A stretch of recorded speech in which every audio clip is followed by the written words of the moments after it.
remember. But at the same time, I'm looking at that T-shirt and I'm like, oh, I wore that yesterday. There you go. Nice. The majesty of marble. Time means nothing, but shirts are forever. There it is. Yeah. So is this live right now? I think that little thing on the top corner says live. Yep. Yep. We just went live and make sure I got the right button here. Hey, welcome to the Dorkening. We got a Dorkening. Wow. Holy crap. Well, we're on the Dorkening Podcast Network. Anyway, happy Tuesday, everybody. And here we go. We're going live.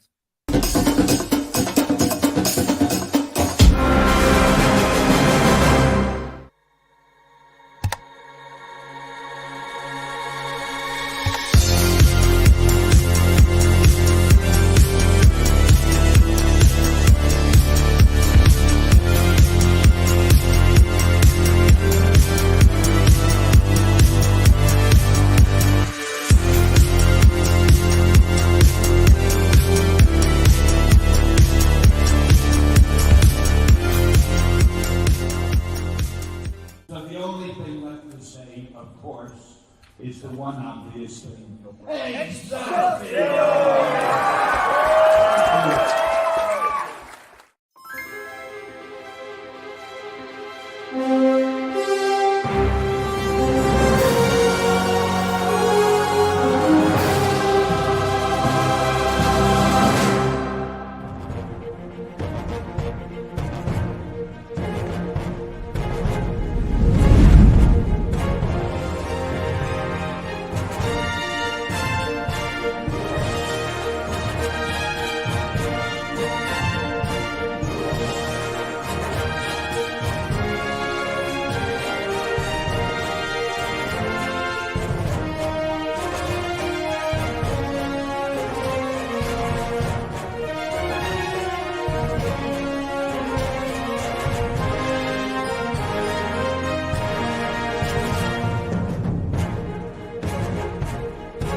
Holy crap, the rum and coke's already hitting me pretty hard.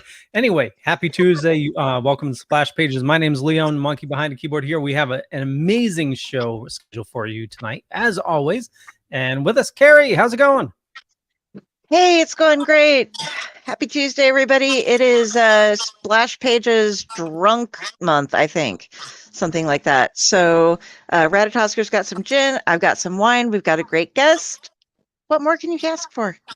Let's see how Drew's doing. Something weird's happening over there. Hey, everybody. It's the spooky season, and I'm really glad to be here tonight. So, taking a break from decorating your apartment because it's officially October, which means for all of you who aren't already spooky year long, this is that time of the year. So we're glad you could take a break from decorating your place with cobwebs and other spooky paraphernalia to spend time with us here. We've got the usual news. We've got the usual drinks. Hello. Today is Arnold Palmer and whiskey. So, huzzah. And we've got a great guest. We got to interview him at Terrificon. He's a super chill guy with a ton of great stories. If you're familiar with his work, you've seen him on Top Cow's Witchblade. You've seen him on X-Force, working notably with the X-23. He's done DC work. He's done Marvel. He's working on his own stuff. It's totally great. Awesome. Everybody, please welcome the one and only Mr. Mike Choi. Hello. How are you? Hey, buddy. How's it going? Good. Welcome back. So, yeah, man. So, again, thank you so much for the interview at Terrificon. I think you're the only person at this time that I've interviewed who actually asked me to what were the questions ahead of time. So, thank you for being different. It was very encouraging and fun. Yeah, I mean, I don't know. I think what it was that we kept pushing off the interview because I was actually it was the first time in a long time I actually was working a convention and like actually doing sketches and signatures and stuff. And I kept pushing it. And I just wanted to prepare the stuff in my head. I don't know if I remembered any of the questions that you were saying. I think I was just stalling, but I think it came out okay. I don't know. I don't know. I wasn't paying attention. No, it's all good.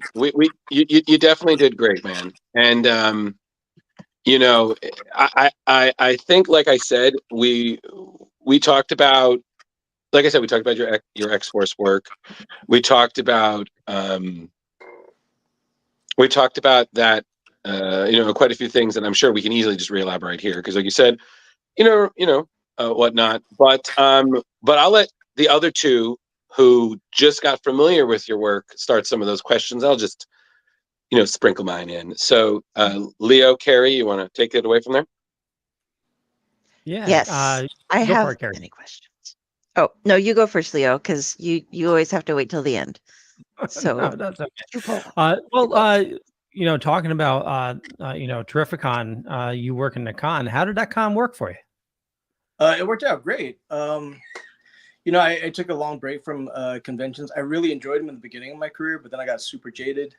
And it's always you could have 100 great like 100 great like interactions with fans and stuff, and then you get a couple who are just kind of like just leave a bad taste in your mouth, and that just I kind of let that linger, and it kind of shaped like how I kind of viewed conventions and unfortunately fans as well. And I just took a long break for like 10 years, and it was fun to do. I have recently I don't know, I've started being a fan of comic books again. Usually there's like this, I'm so sorry, my sister who lives in New York, and she is in Korea right now with my mom. They're visiting Korea. She keeps texting me, but she's on Korea time, so I'm just like looking at her stuff come up. Oh, it's all good, man. Like, all right, I love you, but shut up. All right, okay. But yeah, sorry, but yeah, like I got burnt out with comic books. I got burnt out with conventions, burnt out with comic books. But honestly, like I recently, in the last like 3 or 4 years, started really getting back into the fanboyness. Like this squeaking chair right now, this is my office chair. This is where I work. I paint over here and I do digital work over here. But usually, like through that door, it's my bathroom / podcasting room usually, because I got my what do you call it? My slab books on the wall behind me. I recently started getting into those because I don't know, it's just really cool seeing them sometimes, and you just remember like all the books that look good now, but also got you into comic books in the first place. So just the weirdest stuff that I have up there, like none of them are like key comics, but they're like the first G.I. Joe comic book I ever read, or X-Men #5, that was Jim Lee's book, that was my first subscription book that I ever got, and in the mail, and that's got so it's like it's nostalgia, but also at the same time there's a lot of like stuff, like the recent stuff that I just think like, holy crap, that cover is amazing. It's really rare, or it's not rare at all. I don't care. I want it slabbed so I can put it on my wall. So Terrificon was great, but I did get a chance to like meet fans and do sketches and stuff, but I also got the chance to get a whole shitload of comic books signed by Adam Hughes and Jim Lee. Oh my god! So it's like that. It's really like that. Like I had some people like took photos of my table because I take little breaks. I'm on the thing. I would write a little message saying, "I'll be back in 15. I'm just meeting Adam Hughes because it's fucking Adam Hughes," So it's like best of both worlds. I'm a fan first. That just happens to also make comic books, right? So it's kind of great. And like these conventions and stuff, like once I started doing them with that mindset, it's kind of made things kind of like a lot more interesting and a lot more fun. And to be honest, like, how I did have some bad interactions with fans, like, people who would, send their kids over because they knew that I would do a sketch for a kid, and then like they wouldn't like let me personalize it, and then you're just like, oh shit, you have no idea what the hell, and Right. You just feel kind of gross. And then they'd be like, I just always like wonder, like I hope I'm being pleasant and polite, and this and that. But at the same time, I'll get stuff signed now, and it's a totally different thing. Like being on that side of the table and being on the other side of the table, like I could literally be on my feet for 7 hours, which I plan on doing in New York because I'm just going strictly as a fan to New York. Right. I just have a stack of commissions I'm doing ahead of time, and just so I can make some money. But then after that, I'm just like cruising it and just getting a lot of sketches, meeting my friends who are also artists, and the look on their faces is usually, what the hell are you doing? And it's like, Right. how are you? Can I get the sign please, and mind the spine please, because I won a 9.8, thank you. That's so funny. It sounds like you rekindled your love for comics quite a bit. I really did, and I say this to anyone who listened. The reason why I got back into it was I listened to a Rob Liefeld's podcast. Oh wow. So he's got that Robservations thing, and say what you will about Rob, but the thing is, like, he is a fan of comic books, and just getting into, hey, it's okay if you're a fan, you know what I mean? Like, it's okay if I just fan out and just enjoy comic books, as opposed to like seeing it as business and seeing it as work, and that really helped me, like, tell myself, hey, it's okay to like not work a convention and just kind of enjoy yourself, Yeah, absolutely. And it's funny that you brought up some of that, because I remember like we were trying to talk to Charles Soule, who I know was the kind of on the same row as you, just maybe a he away. was sitting next to me. I mean, that's the thing with conventions sometimes, is that like he sat next to me. I was within like 5 feet of him for like 3 days in a row. I think we said like 7 sentences. Because we were constantly just like but it was good. But yeah, but I remember he was talking, like, because we were trying to get an interview for him, and he was saying like how he doesn't really do like con interviews anymore. Like, he was fine, like, if we reached out to have him on the show like we had with you, but he was saying like he had this horrible encounter, and he didn't go into detail, and of course I didn't really, I didn't press it, but he had this horrible experience that just kind of turned him off from that. And I felt so bad, because like you said, you have these people who just, they're only thinking about themselves. They're only thinking about what I can get from this guy and whatnot, but they don't think about, oh, I'm ruining the experience for everybody. Because like you said, you question, it's like being lied to, you question, like, is this person genuinely a fan, or do they have some ulterior motive? Like, you're getting these things signed, is this for you, or did you read this book, did you or are you just getting it signed and then you're going to make a bundle, and I'll never see a cent of it, but that's my autograph. And and it, yeah, and it's it's sad, because I met you years ago I think I was at an NYCC, and you signed the issues of X-Force I had, and again, thank you. I mean, I loved the work that you did with Craig and Christopher on that. It was just absolutely fantastic. But again, I like meeting you guys because you're people too, and talking about the book and showing like I loved your work, and you did some solid fucking work, dude, and sometimes that's enough. Yeah, I mean, like, I don't want it to seem like by the way, I think that New York Comic Con that you saw me at, if it was like a while ago, that might have been my last con where I was like, fuck this shit, like I'm not doing this shit again. It really is like it's you. I blame you. It's your fucking fault. It was meeting you, signing your books, and I was like, oh no, yeah. Oh no, don't out me like that, bro. Like, damn. No, it's all good. It's all good. But water under the bridge. No, I mean, like, look, when I can't speak for Charles, obviously, but like maybe it literally was like just this bad, like he was on the way to or from the bathroom or something. I don't know what happened, but I think we all have this mindset that like we don't. there is kind of like a mercenary attitude recently, I think, and I think where like fuck it, I'll be honest, man. The reason why I went to Terrificon also is because you know, they had an appearance fee. You know, not a lot of conventions have appearance fees, or most of them don't, and this one did, and it was at a fucking casino. So I was like, yeah, fuck yeah, all right. And I don't know what my geography was, but Connecticut, New Haven's there, right? I like New Haven, and then I realized, oh no, that's like fucking far. That's like, yeah, Right. But I went there for that, and it was a great experience. It really was. It was a really good convention. You know, being at the casino and hotel and convention center, I think it was on Monday when I realized, oh, I haven't been outside in 4 days. Like, that was kind of a trip.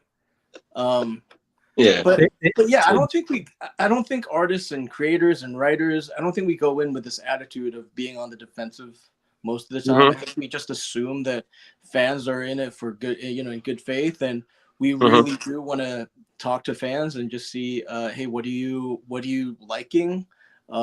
Getting the input, and if you know, like, we get interviewed for questions, we know that we're part of this ecosystem where we're all kind of helping each other, and you know, I think there is that. I really do think that I might have overestimated the number of those bad situations, you know, because the thing is, I mean, like, you know, I am a big fan of like a big proponent of, like, you know, if I charge you for a commission, you get to do whatever you want with it. You know what I mean? If you turn it around and like make double, hey, good for you, man. Hey, thanks for believing in me. But, you know, I already got my money that I thought was my, you know, whatever. So I'm fine with that. I think it literally was like, you know, oh shit, you actually don't care who I am or whatever. You know who I am, but you don't really have anything to say. Yeah, exactly. This is purely a transaction where you're getting something from me for a certain amount of money, and you want to, you know, that's kind of like at Connecticut, like someone turned around. I was just doing free.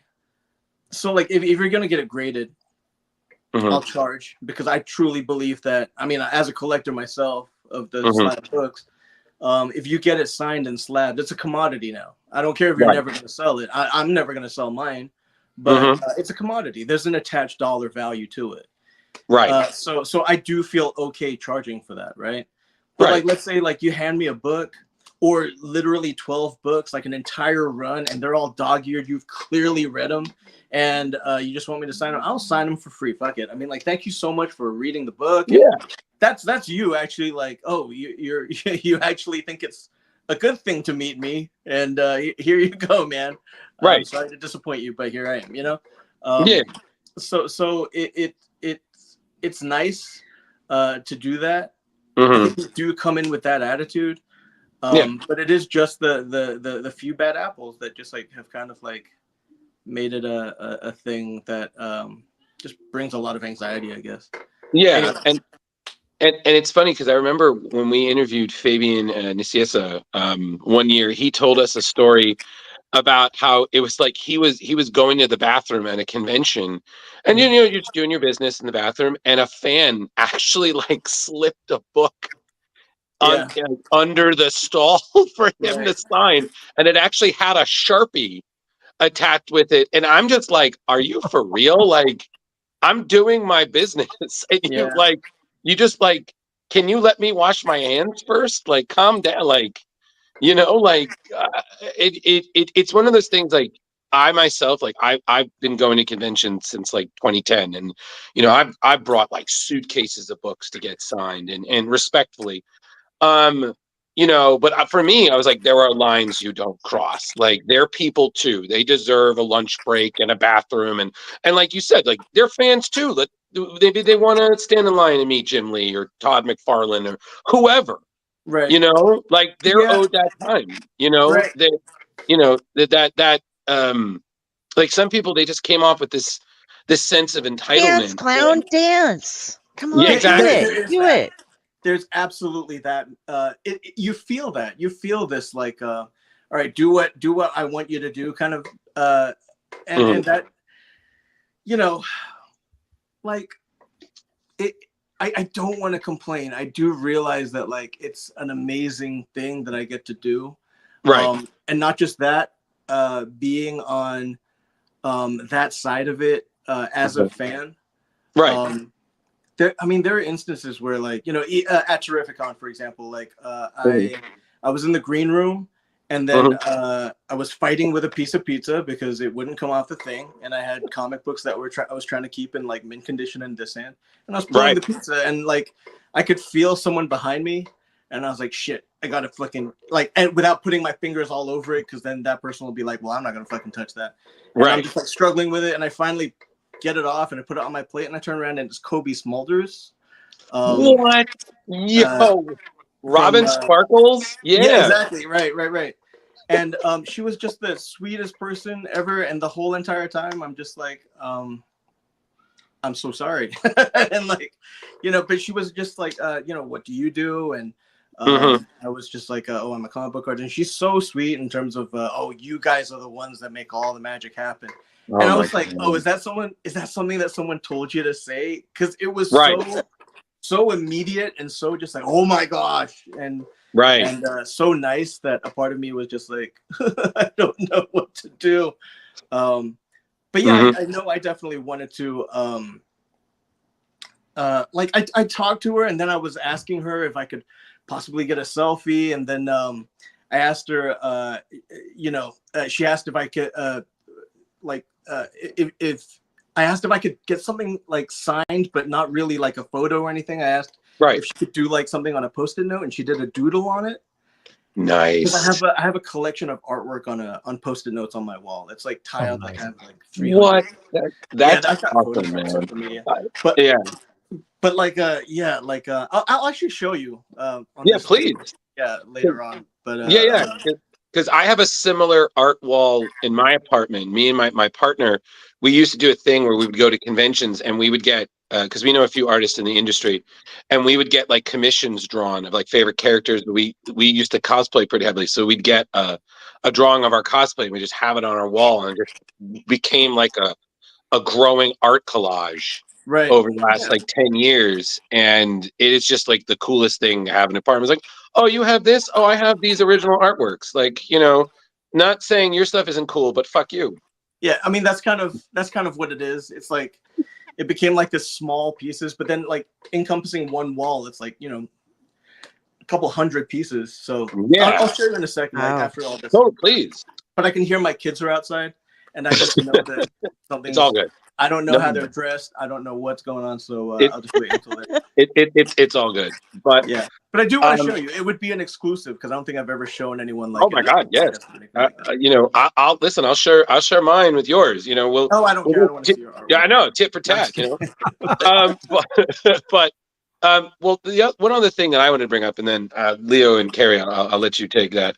Is that and we brought this up in my interview with you, Mike, but because we do, like, we read a book every week, and it's often things tied to creators like you, and when I was doing research for you, you had been a part of something when you were part of a collective, and you had like David LaFuente, Ryan Otley, James Herron, Jorge Munez, and Colin Clover, and you guys called it the Syndicate, where you decide on an independent comic book every week, and you read and celebrate, and you draw something inspired from the book, and and then I seem to recall there was also a story you told me, which, if anyone's watching, if you look on our page, you can see Mike talking about, I believe, something about Jaeger bombs with David LaFuente or something like that. I don't know. Irish car bombs. Right. Okay, so basically,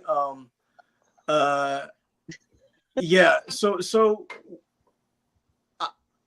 I'm very close with David LaFuente. Mm-hmm. He's an amazing guy. I love him like a brother. He's just one of the sweetest guys. We've kind of had like parallels in terms of our life journey and all that stuff. So we really relate. But honestly, I've met him once in my entire life. You know what I mean? It's one of those things where if you get enough car bombs in you have made a brother for life kind of situation. And this was at New York Comic Con like years and years ago. But hopefully, knock wood, we're gonna meet again for the first time in like over 10 years in New York Comic Con. But yeah, we got together, and I mean that's how it is. Like when I was living in LA, you know, I was living in proximity with like a bunch of artists. Mhm. I lived in Burbank right as DC was coming in, and Mhm. you know, I got together with other creators like maybe once a month or something like that. You know what I mean? Like Yeah. your social life is completely gone. Everything's virtual. So your friend who lives down the street, literally down the street, you'll see them as much as a friend in Spain. You know what I mean?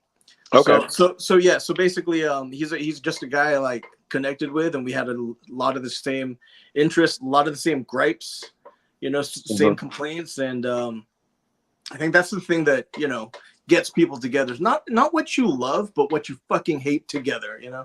And that was what Yeah. it was. Right. But yeah, we did this. It was basically a book club. It was basically a comic book club where we were recommending books that were independent books. Mhm. And yeah, if you're inspired to draw something, you draw something. And Right. that's what we did. It was a lot of fun. But then eventually, like all things do, we started to get super busy and it became like a homework. And then we kind of lost interest in it because we were just so busy doing our stuff. But it was really cool. Like that's how I got introduced to Ryan. That's how I got introduced to James. Mhm. But yeah, it was a lot of fun while it lasted, for sure. Yeah. Do you remember any of the books that you got introduced that, you know, like any of those books, did you get to meet any of those, like they stick out, like did you get to meet any of those creators from those books that you were introduced during the time you were doing that? Oh yeah, like shit, Casanova Mhm. with man, this sucks. I want to say it's Fabio and not Gabriel. They're twins, the twins, but I think Fabio did Casanova with Fraction, and Yes. Gabriel did Gabriel. Umbrella Academy. Yeah.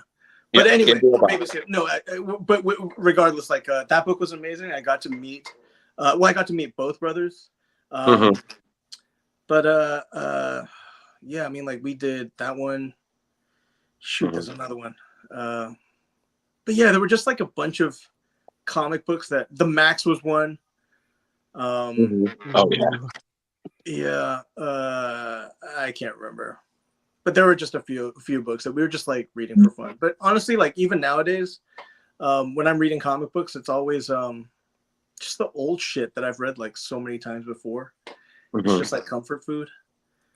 But Okay. yeah, I mean, Oh, look, the thing is that like I would love to be, um, like my favorite book right now is Ice Cream Man, and nice. I truly love it. And here the thing the thing is that every other issue I'm just kind of like, okay. But it's just that the ones that I love so much. Like they're like, holy shit, so good to me. Mhm. But generally, when I think to myself, like, oh, like I feel like reading a comic book, it's gonna be like an All-Star Superman or 100 Yeah. Bullets or Earth X or something like that, Mhm. something where I know how it ends. I mean, like shit, it's the equivalent of watching Cheers and Frasier. You know what I mean? Yeah. Just the stuff Yeah. that No. you are used to and the stuff that you love. You know? Fair enough. Yeah. No. Totally. I mean, yeah. Absolutely. It's funny because I think I have the same policy I have with movies and the same within comics. And my partner's on this. Like, can't you watch anything new? You got to watch the same thing, like you've already seen 100 times. And I'm just like, sometimes you just enjoy knowing exactly the beats. You know, you Right. just, and there's some comic series I reread every year. I know how it's going to end, but Right. I love the journey. You know, like you said, like Yeah. you're still in love with the story and the art and the writing and it's just comics, man. But Right. Carrie and Leo, I'll let you two talk. Actually, we have a question coming through here. No Name Collects, who met you at Shortbox Live, would like to know if you have any advice for young aspiring artists. Um. Like that want to be comic book artists. Honestly,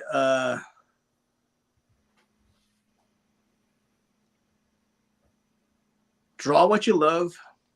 Mm-hmm. It's so I got in such a weird way. I got into comic books in such a weird way. It feels like, you know, Slumdog Millionaire, where all the stars lined up for me in this Mm-hmm. really, really super weird way that I can't tell people like, oh yeah, just wait for this thing to happen, because so what happened is that I started at Top Cow. I was an IBM consultant right out of college. And I realized that I didn't love programming as much as I loved comic books. So I just wanted a job in comic books. So I quit IBM and I moved to Top Cow to become an intern, an unpaid intern, and sleeping on a couch. And it just so happened that there was an in-house studio with Mark Silvestri and just a bunch of other guys. And those of us who were fortunate to be there, like Tyler Kirkham was one, David Nakayama is another. So if it hadn't been for that place, I don't think we would have made it as professionals at all. It was just such a great place to learn. So I don't know, honestly. Okay, so if you're a young aspiring artist, I don't think that don't go to art school unless you're fucking rich. I would say I think the best way is still just get mileage and get input at conventions from editors and other artists. No one talks as much as a fucking artist wanting to show off how amazing they are through words and not art. Look how cool that, you know what I mean? Like we love showing off our expertise. So if you bring if you ask an artist nicely, and this is what I'm talking about, like, you know, this feeling of like, you know, what do you want from me? Like at conventions, right? It's not like that in a hostile way. Like if someone's coming up and says like, you know, can you have a look at my portfolio? Shit, man. Yeah, absolutely. Right. And however I can help you, because it's not as competitive as that, as you might think. And if you're fucking awesome, I'm gonna try to point you in the right direction and just say like, hey, talk to that fucking person over there.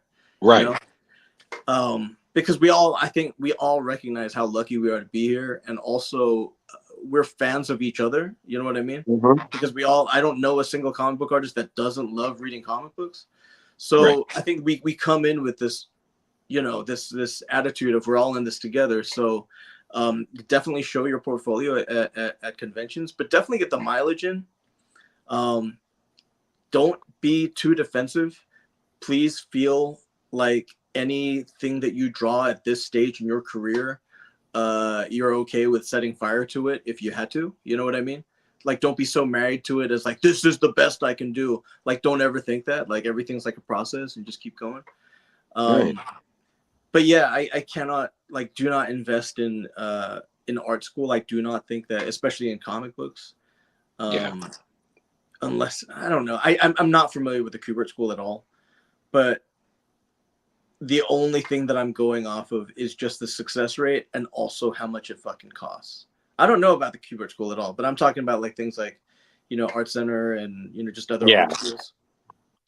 And the return is just, it's a struggle no matter what. I've been doing this for 20 years and I still feel like it's a struggle.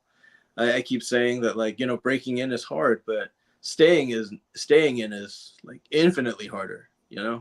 Well, you know, sorry, go ahead. No, I was gonna say it's kind of like working out at the gym. You know what I mean? It's not just about getting to your goal, but then once you hit the goal, you have to maintain it, but still try to push forward. So it's a two-prong. It's not, oh, hey, I got here. Let me celebrate it. I'm gonna eat a pizza and just, you know, ride that wave. You got to keep working at it. You got to maintain and still push. So, you know, and you know, if you keep that gym metaphor up, I mean, like, you don't know when, you know, one day you're gonna fucking, like, you know, hurt yourself, and you still have to be motivated, and, you know, your gym might close down, you have to find another one, and just stuff like that. I mean, like, stability is not gonna happen for you, right? So be ready for that. You know, so I used to box, you know.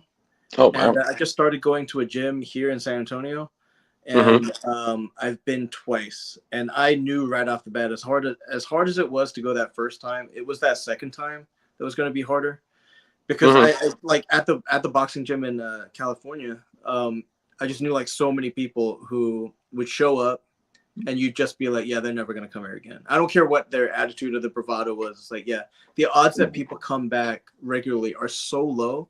And that is how it is here. It's like there's so many like little barriers of entry, you know, like you do this amazing page. It took you like a week to do. You did all the research. You did an amazing job on it. And now, by the way, you got to turn around 7 pages in 7 days, you know, something like that, you know, or you have an inker that just completely buries your work in ink, or you have a colorist that completely ruins the light source or the thing that you had in your mind, or just something that like just, or you don't get paid if it's an indie publisher or something like that. You know, stuff just keeps happening like that. You just got to remember that you fucking love doing it, and you would not do anything else, you know? Yeah, and, totally. and quite honestly, like nothing helps me get back into doing comic books like reading a good fucking comic book. Hell yeah. Yes, No Name would like to say, I really appreciate the response. Do you feel social media has changed the way you can get into the industry? No, because if you're good, it doesn't matter. Someone will find you. If you're good, people will find you. And if you suck, it doesn't matter how many followers you have. Right. Comics is the one thing where process doesn't matter. If you paint, if you draw comic books upside down and you turn it over and the reveal is there and oh shit, 1 million likes, like the comic book studios and you know the comic book readers do not give a shit, you know. I don't really know that many big social media names in the comic book industry that are also proficient, like prolific comic book artists. Like I know Gail Simone is like huge on social media, but you know she's not an artist, so like I don't know, but I don't know how that helps her as well. I just enjoy her feed. Of course. Okay. Yeah. Then Chris Tung would like to know, given the awesome success of funding, I'm not going to get this right, Gochugaru? Yeah, there we go. That's amazing. Any other creator books or projects planned in the pipeline? Yeah. So there are 2 ways to see that success. One is that it made a lot of money. It made a lot more money than I would have thought. And I came in with the attitude of, as a collector myself, I wanted to give something that would be like, you know, fun to collect, but also definitely fun to read. So that was really, you know, when I hit my goal, and then almost quadrupled it. Each step, it was like, oh my gosh, like this amount of validation. You know, I definitely felt validated in terms of like, hey, I can, you know, this is really cool. Like people believe in me, and they're clearly showing the evidence that they believe in me because they're actually investing in me financially. You know, so that was definitely very, very nice. And all I'm thinking to myself is, don't let them down.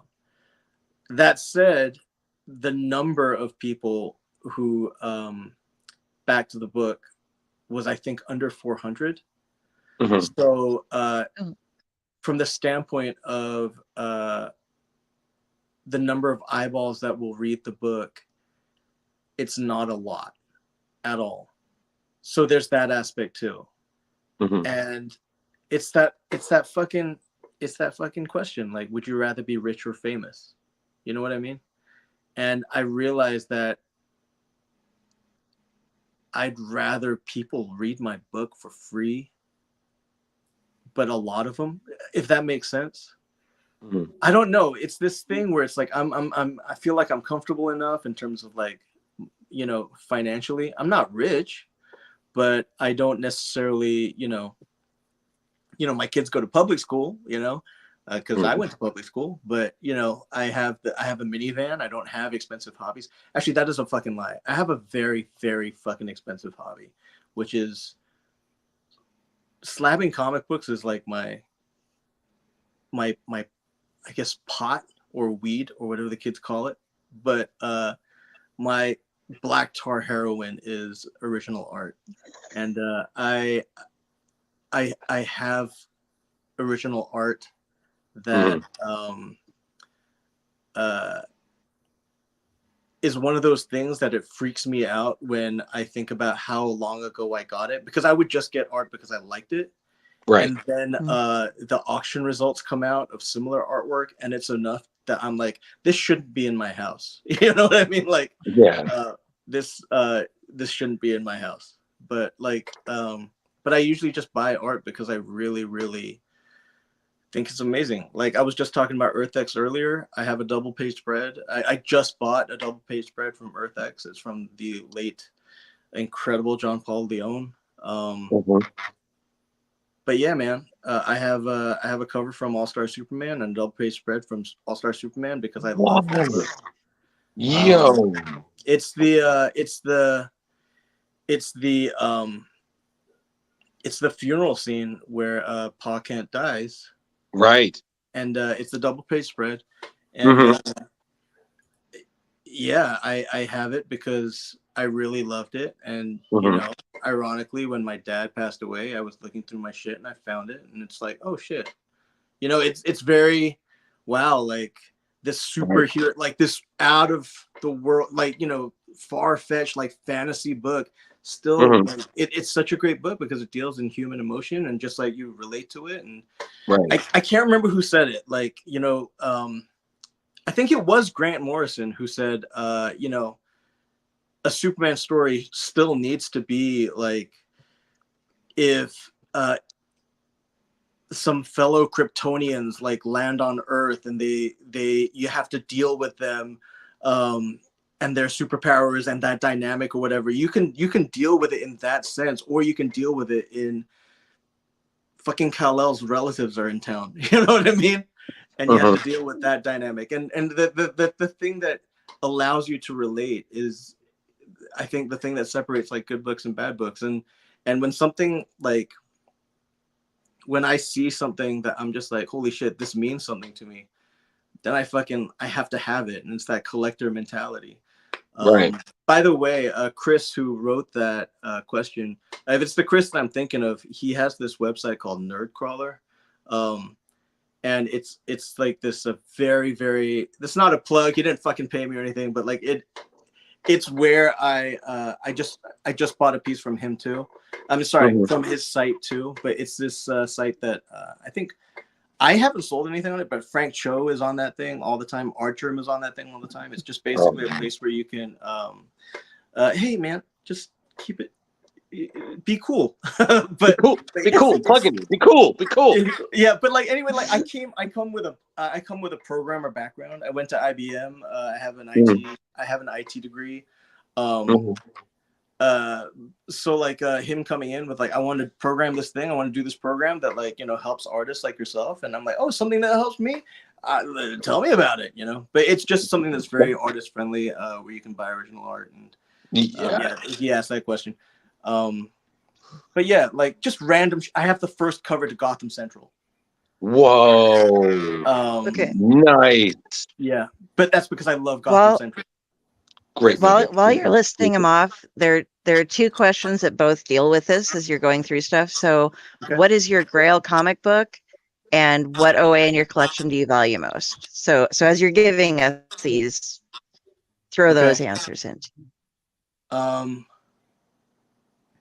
piece of original art. Okay, my Grail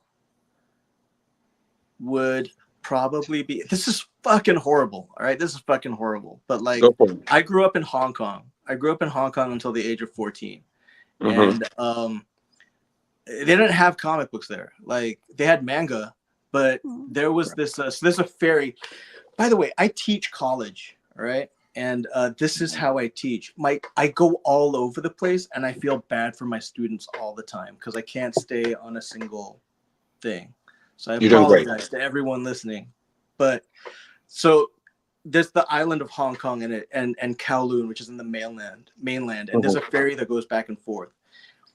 At each ferry pier, there's like this tiny newsstand.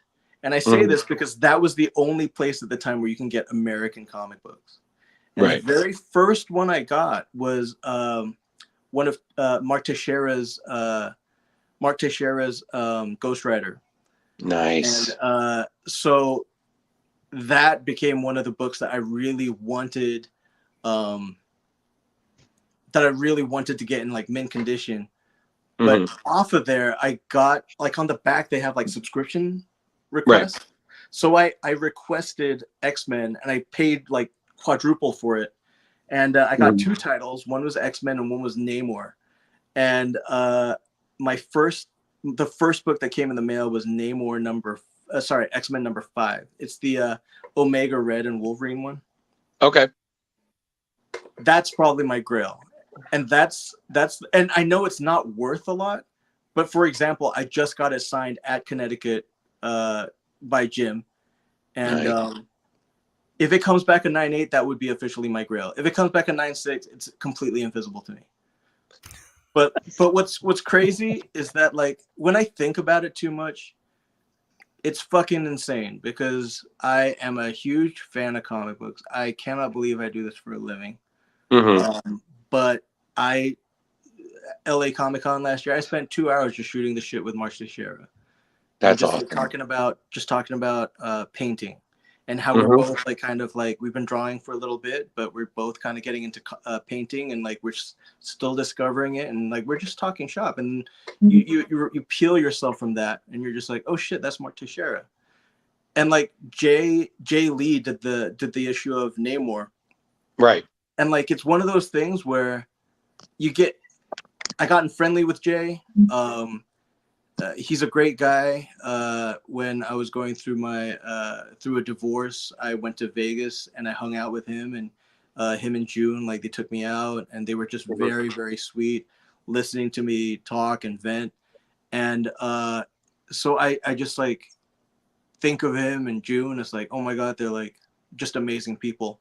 Right. Oh shit, they also did Inhumans, the Eisner Award winning Inhumans. You know what I mean? Like when you realize that stuff, it's just like, what is my life, you know?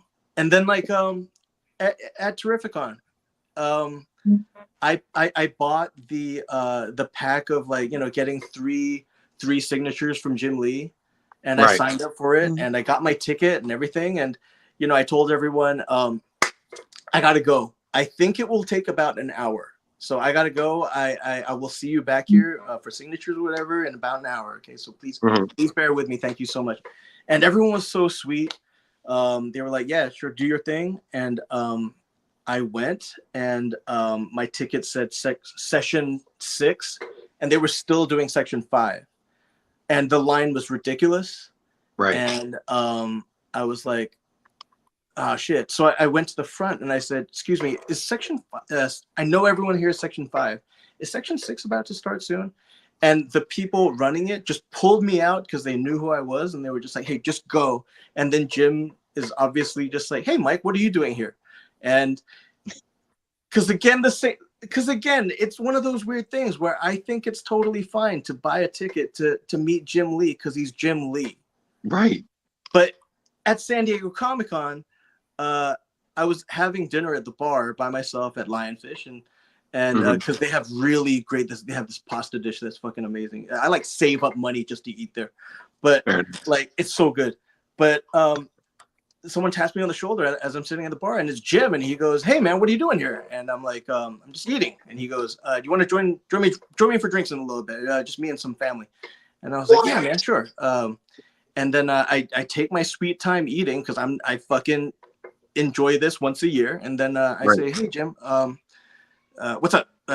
Yeah, let's have a drink. And he's like, yeah. And he introduced me to a bunch of his family. And then, you know, he's talking to me about Gochugaru because that just went live. And he's like, tell me about it. And we were talking about it. And he's like, you know what? You got to meet my kid. You guys think the same. Because I was telling him about this stretch goal because it was on Kickstarter. And the stretch goal was if it gets to this ridiculous amount, Gochugaru, I'm going to put Gochugaru in the public domain. So anyone can make a story. Like I don't own it anymore. You guys, everyone owns it. So if you want to make a story about it, it is as canon as anything that I put out. So I would have loved to have seen that just for the fun of it. And when I told Jim, he was like, actually, he was a lot kinder than everyone else. Everyone else was like, that's the dumbest fucking shit I've ever heard. Jim was like, I think there's a way that you can make it work for everyone. He could see what I was getting at, and then he said, "You got to talk to my kid. He thinks the same way that you do. You guys are both so stupid." No, just so like you guys want to just give shit for free, and that doesn't make a But I talked to his kid, and his kid Lucas is he has his own book. He graduated from college with like a degree that he is not doing anymore, just like I did, a university in Texas. And yeah, I got to talk to him, and it turns out that it was fucking Jim's birthday party. Wow. So I just crashed Jim's birthday party, and he was just talking to me the whole time about comic books.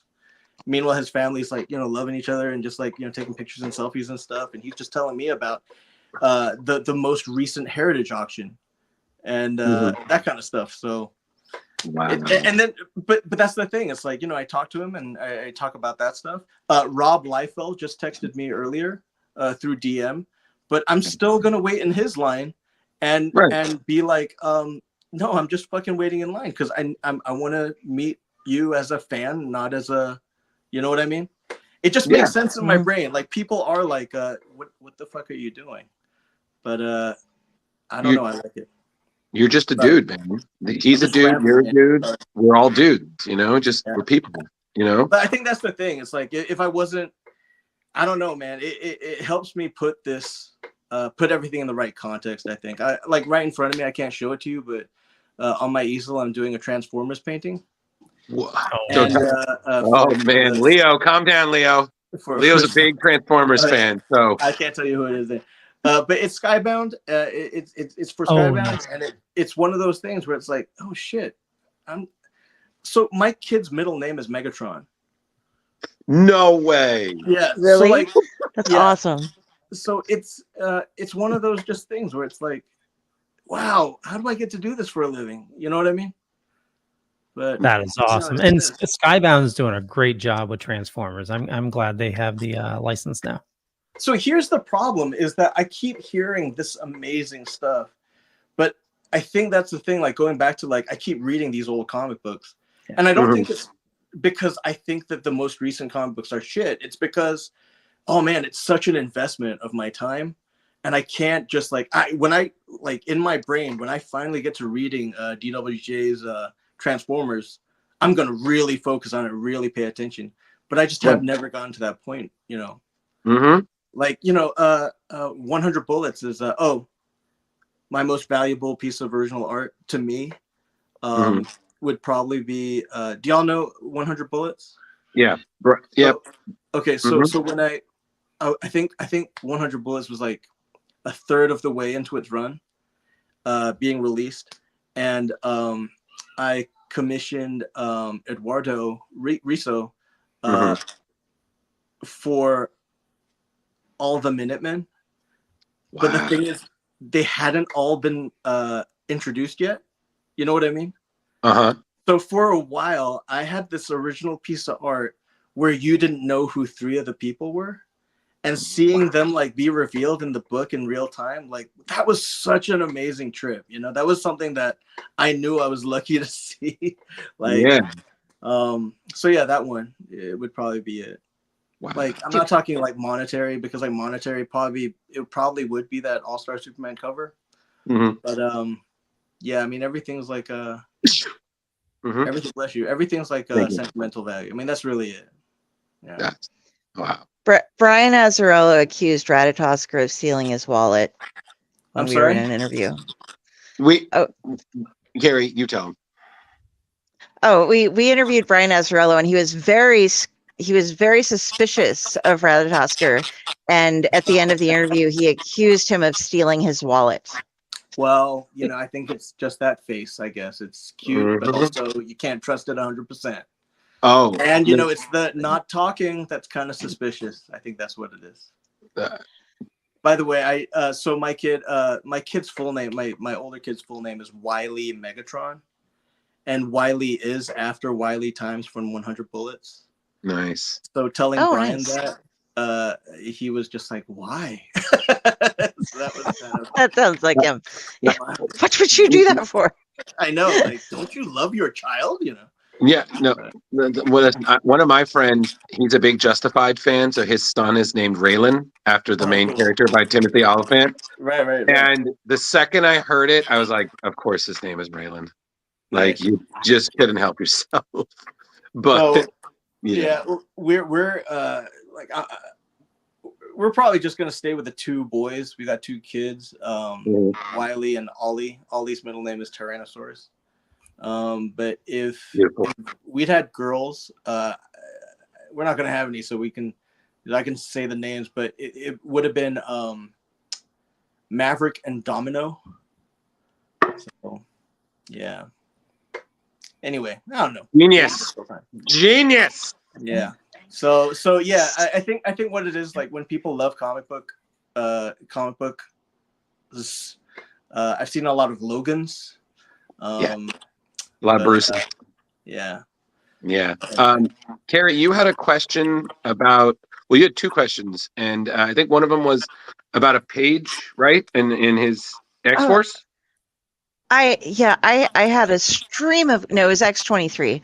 I had a stream of questions, and I even put together a folder with all of the different pieces of art that I specifically wanted to ask you certain technical aspects about. I wanted to be like, dear Mr. Teacher Mike Choi, please teach me about this because I'm curious. Okay. Leo, can you pull up the one from X-23 that it was page 14, I think we decided it ended up being? Mm-hmm. Okay, so this here is amazing. And what I'm wondering is how do you draw when you're coming in from it on the pencils and stuff? How do you draw the fade over her without overwhelming the character? Because it's like they're added in as an after effect, but they have to be over top of her, and she's got such great pencil. How do you do that? It's two separate drawings. Oh, it's two separate now pieces of paper, and then you just overlay it in Photoshop. Well, I feel silly. No, it's I just totally said, oh, it's easy. But that's, you do this. I'm sorry. I mean, like now that I see it, I'm like, and thank you, because I don't do this kind of stuff, but I do other things, and that really helps with some of the stuff I work with. And then Leo, can you pull up my other artwork folder? I literally put together another folder for you. Can I tell you that, like, you guys posted a page from X-Force earlier, the one with the face in the corner? Oh, yeah, that was his. Hi, that was me. Oh, sorry. Do you have that one? Yes, Leo. That's the X-Force issue 10, page 9, I think. Is that the one that we? Yeah. Mm-hmm. Okay, hold on one second. Yes, it is. So that panel in the corner there, the one with Laura in the corner, that long one, that's my favorite thing I've drawn in my entire career. Yeah. That face is my favorite thing that I've drawn in my entire career. And just for context, everybody, in case you're unfamiliar, this is they're battling, X-Men baddies, and Laura accidentally through the fight, and she's X-23, so she's fucking up people left and right. She gets a vial of the legacy virus accidentally inserted in her, and everybody's like, "Oh shit!" That like the oh shit face is right there, and she's like, "I'm going to die." Yeah, that's my favorite. We're gonna say it got stabbed into her belly. Yeah. But yeah, that's it. And exactly, it's the realization that this undiable person is going to die. And I mean, obviously, credit to the colorist Sonia Obak, but it's the one where oh shit, we're gonna go for something, and I feel like we nailed it. You did. So it's probably my favorite thing I've ever done. I mean, like it's one of those. Who is it that just passed away? The actress that just passed away, the Maggie Smith. Yes. Dame Maggie Smith. Yeah, Dame Maggie Smith. Yep. All due respect, Dame Maggie Smith. So a lot of her. Man, what was the clip from the movie that she won the Academy Award for, where she's a teacher, and she's just Harry Potter. I'm sorry.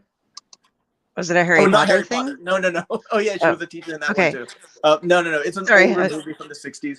But basically, Okay. it's just her talking and like just declaring that she will not be intimidated, she will not be blackmailed, or threatened. She is going to keep teaching because she is a teacher, damn it, and that is her calling and all this other stuff. And it's just her acting, right? And honestly, like when I thought about it, I was like, oh, if that was a comic book, that would just be dismissed as a talking head. You know what I mean?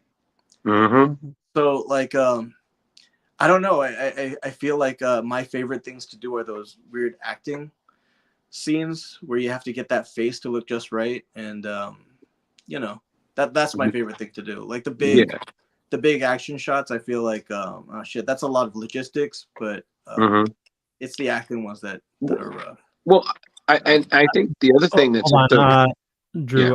What was the movie? The Prime of Miss Jean Brodie? Yeah, I think so. Okay. Yeah. But I think the best thing, especially Mike, is that whole panel.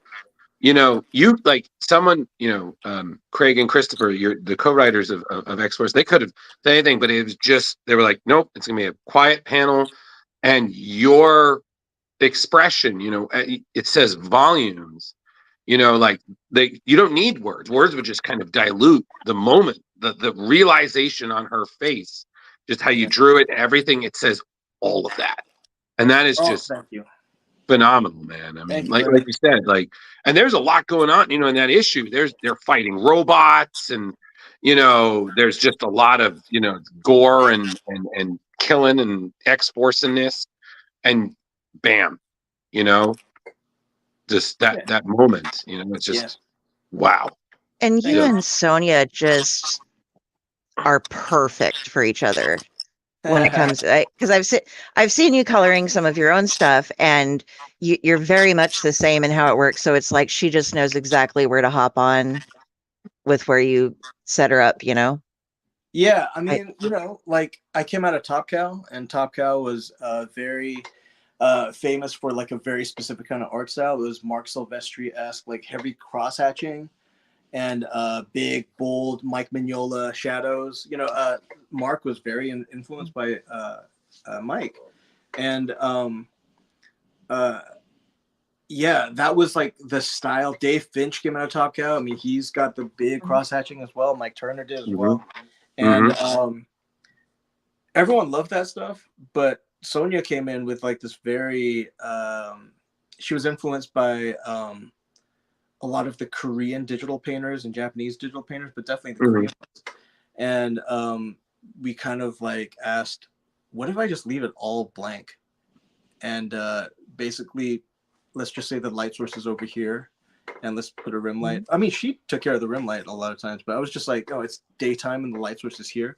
And she would just like knock it out of the park. She would sculpt it in a way that it wasn't too sculpted, so it doesn't look too realistic, I guess. But it looks. I think we were a really good team. Absolutely. You have such amazing fine line work that you don't see as often. Like a lot of heavy line work, a lot of very crisp stuff comes out these days. But when you're saying there's a lot of heavier stuff, and you just have this, it's so realistic looking in a lot of the panels. In the X-23, the drawings of Megan were just wow. Every time I saw her, I was just blown away. Well, thank you very much. Yeah, I mean, it was really weird. It was a weird time. And when I think about like, oh shit, that was 20 years ago. X-23 was not a known character at the time. She didn't have a costume. I designed a costume just for fun, and that became like an official costume. Even now, it's still used in covers like now. But yeah, like she all that was really established about her was NYX, and so that's why it was kind of really dicey territory to try to define the look of the character and the attitude of the character. It was really just kind of like we were kind of making it up as we went along, And that was your first time drawing Wolverine too, wasn't it, on that cover? Yeah, yeah, it was. Nailed it. Yeah, I look at it And now and I'm just like, oh, it looks a little weird. You know, I think I've I, gotten hopefully better since then. Yes. no, I think it's great. I Thank you. mean, you've gotten better, but you've gotten better than an already high standard.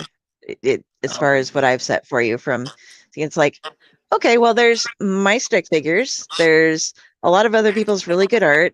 There's some really great stuff there. You're up here, and then you just keep getting like the notches as you go because you're learning new stuff, playing with new things. I love. I went off on your Instagram. And you're probably like, why did I get all of these notifications from the same person?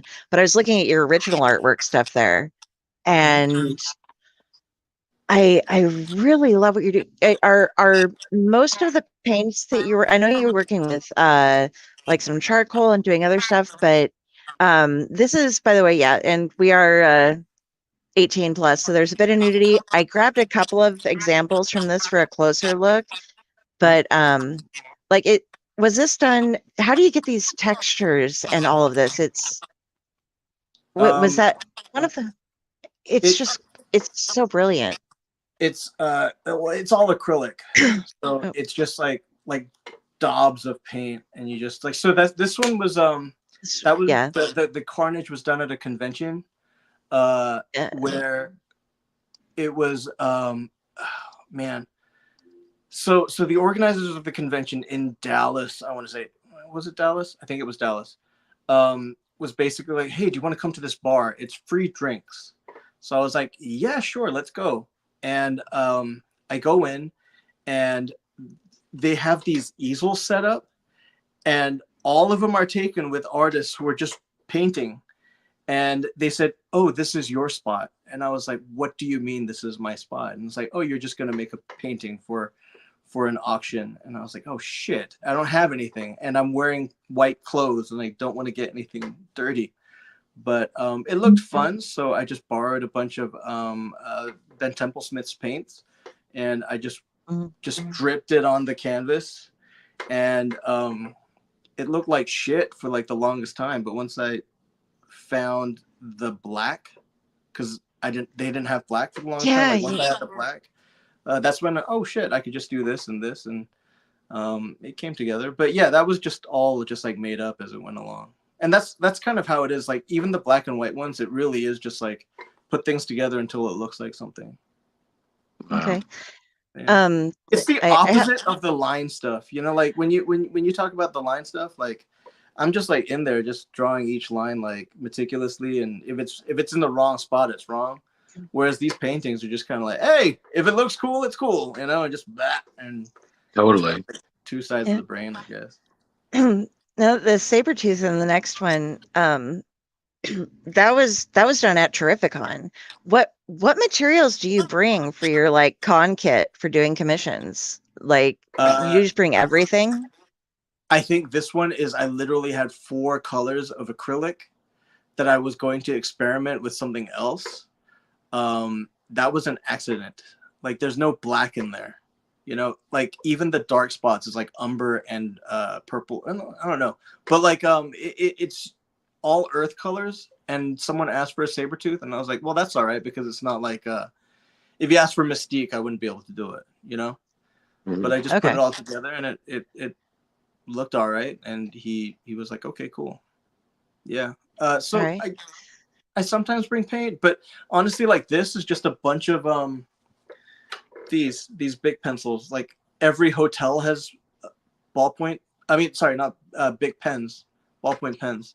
So a lot of the commissions I do are just like hotel pens. So this is like a hotel pen commission.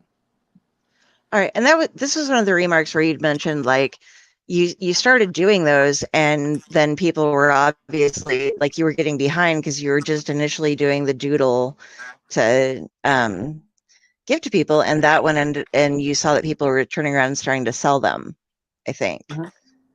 Yeah, and that's all right. I can't. Which is, well, sorry, go ahead. yeah. Sorry. Oh, it just was odd to me because you were like, I'm offering discounts to stuff, and because I'm not getting them done in time because I want to do so much, but at the same time, like then people are just turning around and selling this for. But as you had said before, you know, you're willing to pay they pay for it, business transaction done. But Yes. I mean, you just reminded me that like last year I took a bunch of commissions just as a practice for starting to do commissions at conventions. And I was like, hey, I need some stuff to draw. So give me like $75, which is like the price of a remark, and I'll do a full drawing just to like get the mileage in. And I still owe a handful of pieces for that because everything just snowballed and I started getting really busy. And you know, I kept asking like, hey, you can have a refund. You know, I'll give you 25% more on top, because it's been a year now, and that's just ridiculous. But everyone has basically been like, no, it's totally cool. Just you know, just get to them when you get to them. So that's been very generous. But like, yeah, the remark, I mean, the drawings that you see there, like that Witchblade, that's like 300. But also that's like, I feel like that's affordable enough. It's a lot of money. I get it. I totally accept that it's a lot of money. But at the same time, it's like, I feel like it's worth that much. And I try to get it done at the convention, or I give you the money back because I cannot trust myself to take it. Otherwise, everything just snowballs on top of each other and you're never going to get to it. And you hear that's horror something stories. you need to value yourself right. That's something a lot of writers and a lot of artists don't do. They just, like, oh, maybe I'll get a little bit of extra publicity for this, or maybe you need to actually, you set yourself $300. That is great. And it is worth it to those of us who like want a piece of your art. It's like, yes, that's gorgeous and it's amazing. And I'm glad that you value yourself that much. Yeah, I can't afford you right now, but like I said, I do recognize it. It's like $300 is enough for me to go, oh shit, I'm not gonna buy that thing for $300. You know, $300 is a lot of money. My kid asks for a toy that's $300. Hold on a second, buddy. You know, like, but it's the best thing in the world. No, hold on a second, buddy. You know, so I totally you save get it. for that. Yeah, but at the same time, $300 is enough. Is I guess low enough that I always fill my list. So that's enough that I actually have to say no. And that's, to me, is like a good chunk, a good amount where I don't feel like I'm shortchanging myself. I'm definitely one of those people who does not give a crap about, Facebook likes or Instagram likes, because you can't spend that, great, Yeah. but I can't buy anything with that. Thank you. And it sounds mercenary, but like, seriously, what's the point of it if you can't do anything with it, if it doesn't translate to something that you need or want, That said, because I don't think it's a true reflection of, remember what I said earlier about what would you rather be, rich or famous? I don't think it's fame, all right? Because I don't think it's like, it's not give me your money, it's give me your time and give me your attention, And I don't think attention on Instagram counts as attention, if that makes sense, If you're gonna spend like 20 minutes reading my comic book and possibly even read it again because it's comfort food, that fucking means something to me, Totally. Anyway, yeah. Yeah. Well, Mike, we know we're running a little bit past an hour, and I know that you have some responsibilities as a dad and adult to get to. So, if we wanted to end this now, totally fine, no worries. No, it's okay. I'm still gonna. I hear the kids, and I think they're upstairs now. Okay. So I can take you outside to see the Yes. the post-it notes. But but that will be the last thing that we do, I think. That's fine. Totally fine. Okay. Sorry, go ahead. Oh, I was just going over the questions that we have. I'm going to try to combine some. Yeah. Do you have any instructional art book recommendations, as well as who are your biggest inspirations? I don't know if they would go together or not, but no, they don't, man. Goddamn, Carrie. I'm reading audience questions. It's not me. Instructional books, honestly, I can't think of any. I think everything should be taken with a grain of salt. I've never read How to Draw Books the Marvel Way, but for example, Wallywood's 22 panels that always work, they don't always work. Okay, you know what I mean? Like, you got to take everything with a sort of grain of salt. And I'm not saying that I know as much as Wally would, hell no, but I'm just saying that like for the thing that I want to do, for the stories that I want to tell, they don't always work, and sometimes you can break some rules, you know. So I think honestly the best instructional books are honestly like, look, what are the books that worked for you? You know, what are the books that you read and there was no suspension of disbelief, or like tactile like suspension of disbelief where you're like, hold on a second, what happened there? Oh shit, yeah, he grabbed the thing there. Oh, okay, I get it now. Like a good book should not make you ever do that, right? Not even for a second. So every time you find a book like that and artists are fucking good at that stuff, those are the ones that you should be looking at and saying, all right, what can I borrow or steal from this artist, right? Not just like, oh, I love how this person draws faces. You know what I mean? That I think is the thing that you should look forward to more than like stylistic stuff, because hopefully you come up with that stuff yourself while being inspired, but still finding it for yourself. You know, we still like. There's still professional artists right now who are clearly clones of other artists, and not like an amalgamation of like different artists, but just clones of like one or two artists, and like you can see, oh, I would rather have the original person's art, you know. So you don't necessarily want to be like that. You probably want to just like, all right, if I really like Mike Mignola's stuff, right?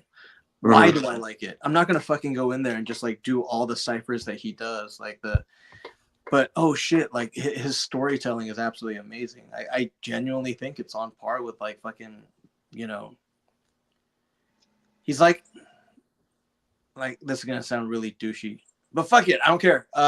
He's like a more sophisticated, I'm gonna say it. He's a Norman Rockwell that makes you think a little bit more and look a little bit closer. I love Norman Rockwell stuff. I don't think there's anyone who's, you know, surpassed him necessarily in terms of just being able to tell a story with a single image, right? Okay. But Mike does stuff where you're just like, it's so much more simple than a Rockwell one, but like you can almost see so many levels of before and after, like in a single image.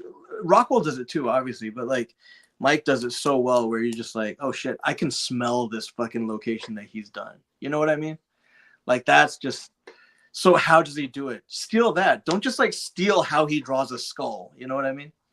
Like that's what I'm talking about. Like actually like take the time to study it. And I think that's like as good an instructional book as any. In terms of like the people that I draw inspiration from, if you were to go to my my slab book collection, I have a few books by a few books with covers and signed by Alexander Lozano. He's doing some amazing work right now. I've met him a couple times. I instantly just like fell in love with the guy. He's amazing as a person, but his art is just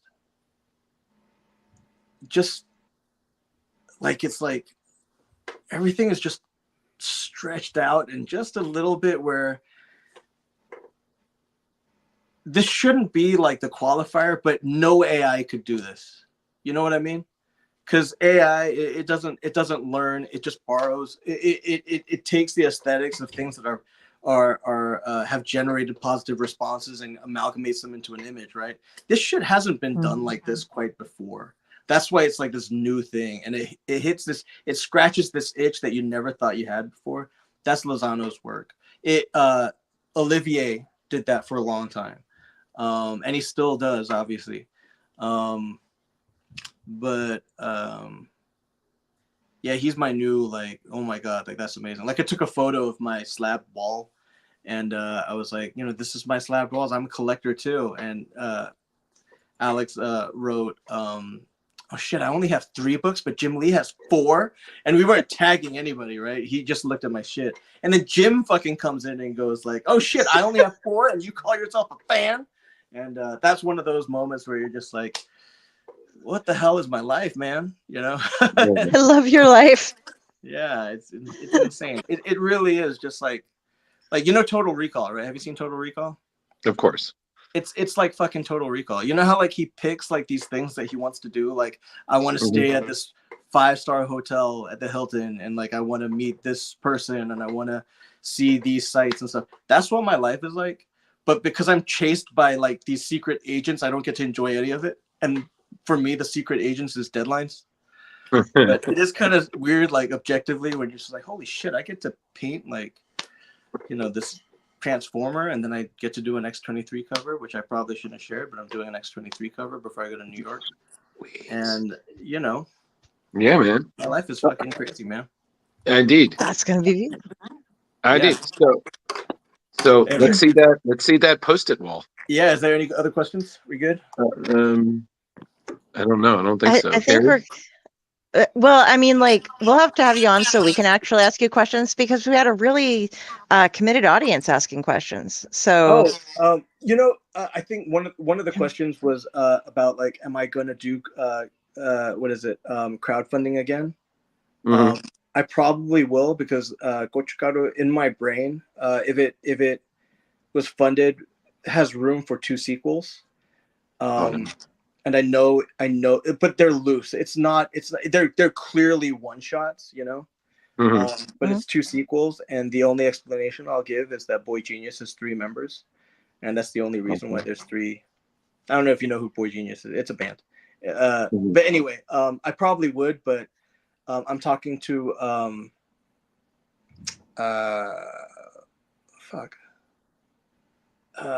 can't remember his name off the top of my head now. At Image. Who's the guy at Image? Oh man. Eric Larson. No. Oh no, it is Eric. No. Eric Stevenson. So I was talking to Eric Stevenson about wrong Eric. Yeah, but if you said Eric, so that got me. But about bringing Gochugaru to Image. So that would be nice if we could do that.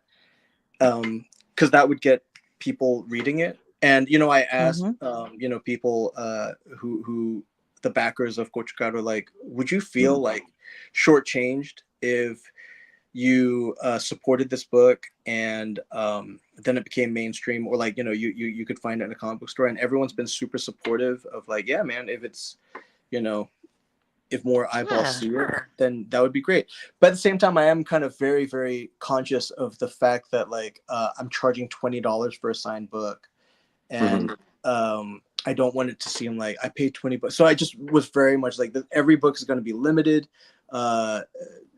Every book is going to be signed. I did these like kind of, as a collector myself, I did these like things like certificate of authenticity is printed on the book. Anyway, like, you know, just like thinking of all that kind of stuff to make it worth it. So I am just thinking about like, you know, the collectors and the readers. But so I probably would do something like that again, but I don't know. It would have to be the right circumstances. Because the thing that I liked is that Gochugaru doesn't.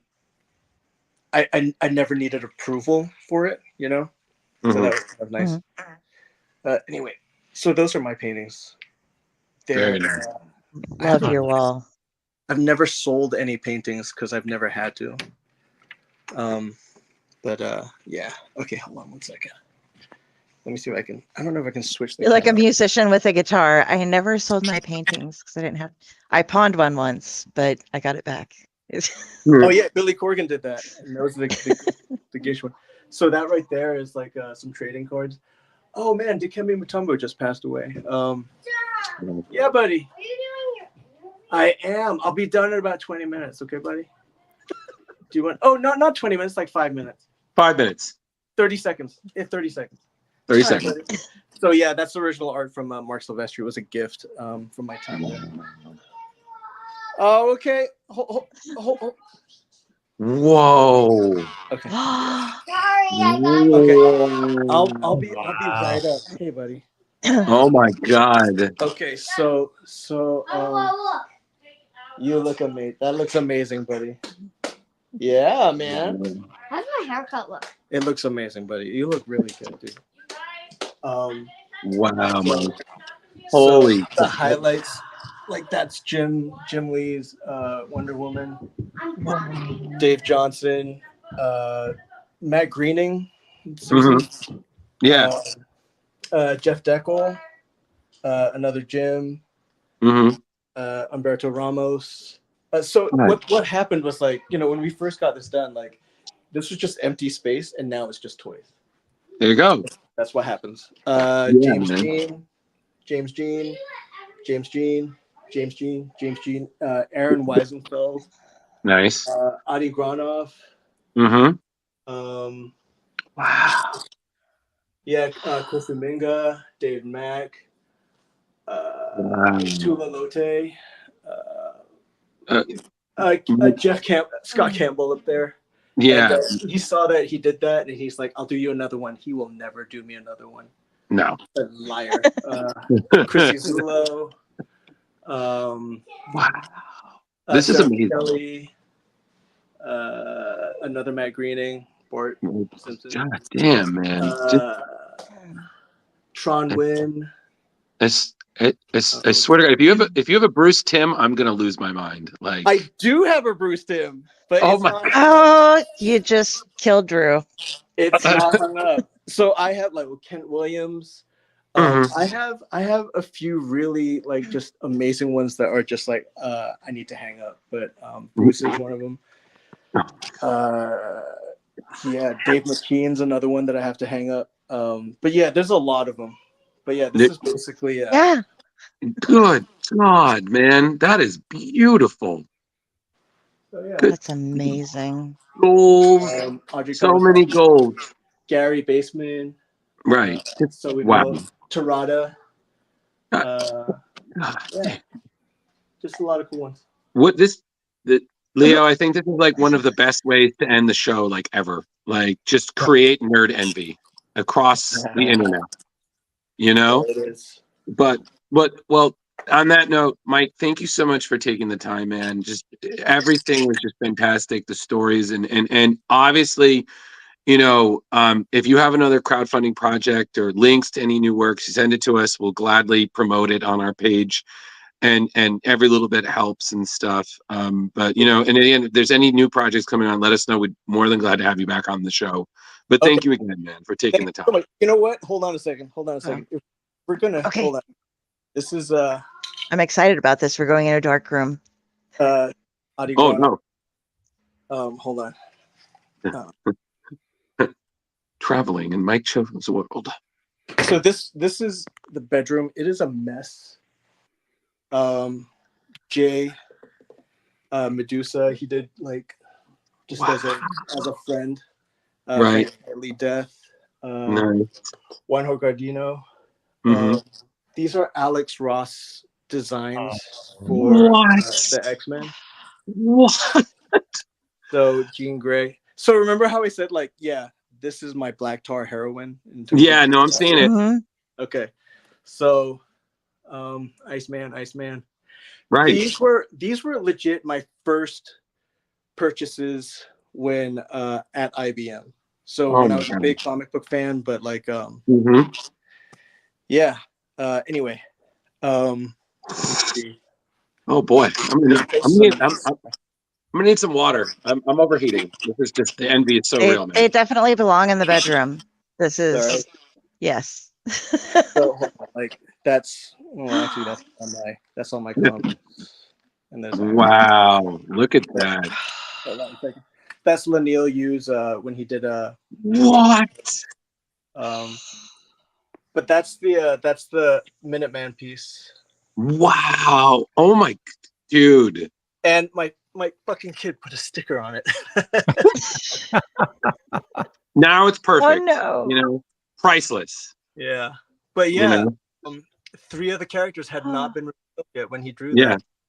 Those I think my god. just been revealed, but thank you. Oh god, so much envy. Leo, end the show. Like just end it. I can't. My brain's broken. Thank you so much. Actually, you know what? Let me show you one last thing. Oh my god. I'm gonna go into a nerd coma. No, hold on a second. Mike, can I move into your basement for just like a week? Just like I'll take up can I move into your basement for just like a week? Like I'll hang out in a corner. I'm very quiet. Okay. I'll just like sneak out and take This is the piece I'm gonna end with, okay? This Please. is a piece I ended. Okay. It's Powerpuff Girls. It's the original production cell signed by Craig McCracken. Oh wow. my God! What? Mojo. Exactly. Anyway, all right. Well, thank you so much. Thank you for having me. Oh, Oh, thank Hope you, Mike. enjoyed it. Yeah, Leo, Oh. sign him off. Yep. Do the- Thank you so much, Leo, it's been Kari, so much Drew. fun. Let's Yeah, do it Mike. again. Thank you, So where Mike. do you like people following you on social? Mike Choi Art on Instagram is probably the best way. Yeah. Awesome. And I've been on Threads a lot, but please don't follow me on Threads because I act like not a bot, but I can't not pretend everyone's not a real person on Threads. Like I don't know. It's a weird yeah. I just answer everything like, "Oh, you're a bot," so I'm not gonna take you seriously. Like everything I respond to on there is like literally like I'm not taking you seriously. So it could be abrasive. So don't follow me. Okay. Okay. Good to know. Noted. All right. So Instagram, So- yeah. Awesome. All right. Instagram, yeah. Yeah. And if you can hit the leave studio button on the bottom and then just go to the uploads page and we should be good. All right. Thank you very much. Thank Thank you, you Mike. so very much, much, Mike. sir. No problem. Bye bye. Say have a good night, man. Yeah. That was awesome. Oh my God. I'm left with such awe and envy. And the second he leaves, watch, our viewership will go back to its normal 4. All right. I want to know who sat there with the level and put all of those frames in perfect alignment on that wall, Oh, yeah. because like listen, I would have hired somebody for that, because there's no way I could have done that on my own. Hold on one Absolutely. second. So Hey. can Oh, I Yeah, just go for it, Mike. Yeah, can Welcome I just back. Oh, we're back? Oh, okay, sorry. Did I press Oh, it? no worries. Okay. No, I saw you were still in the green room, so I just wanted to check and make sure everything was okay. Oh yeah, no, I wanted to make sure that the uploads were still going. Is it something where I have to leave the app open or what? So when you hit the leave studio button, that'll boot you out, and then it should go to another page. Okay, all right, cool. So we'll start the uploads once you hit the upload page. Yeah, And- and then when it's 100, Mike, and then it's completely uploaded, then you can close everything, and then you're good. All right, cool. All right. Yeah, and sounds good. if by chance there's an issue and you don't go to the page, we can send you a link after the show. Okay. And Yeah. so don't worry if something doesn't work. All right, sounds good. All right, thank you guys. Thank you, buddy. Hey, Mike. Thank you. Night. Awesome. Okay, give me a second, and we're back. All right. Leo, do you need a refill? Because I noticed that you finished your drink very early. I did. You're I like, did. bam. Bam. But He was like, bam. Okay, so I mean, obviously, I think the smart thing is you get straight to the news, but at the same time, there's also other things that I want to bring up before we get to the news. well, why don't you do that? I will get myself a refill. Okay. Okay, I will be back in a minute. It's just Drew and Carrie. Hey, holding the weight of the show. Hello again. I definitely want to bring up, Carrie, that it's been a really rough week in terms of celebrity passing.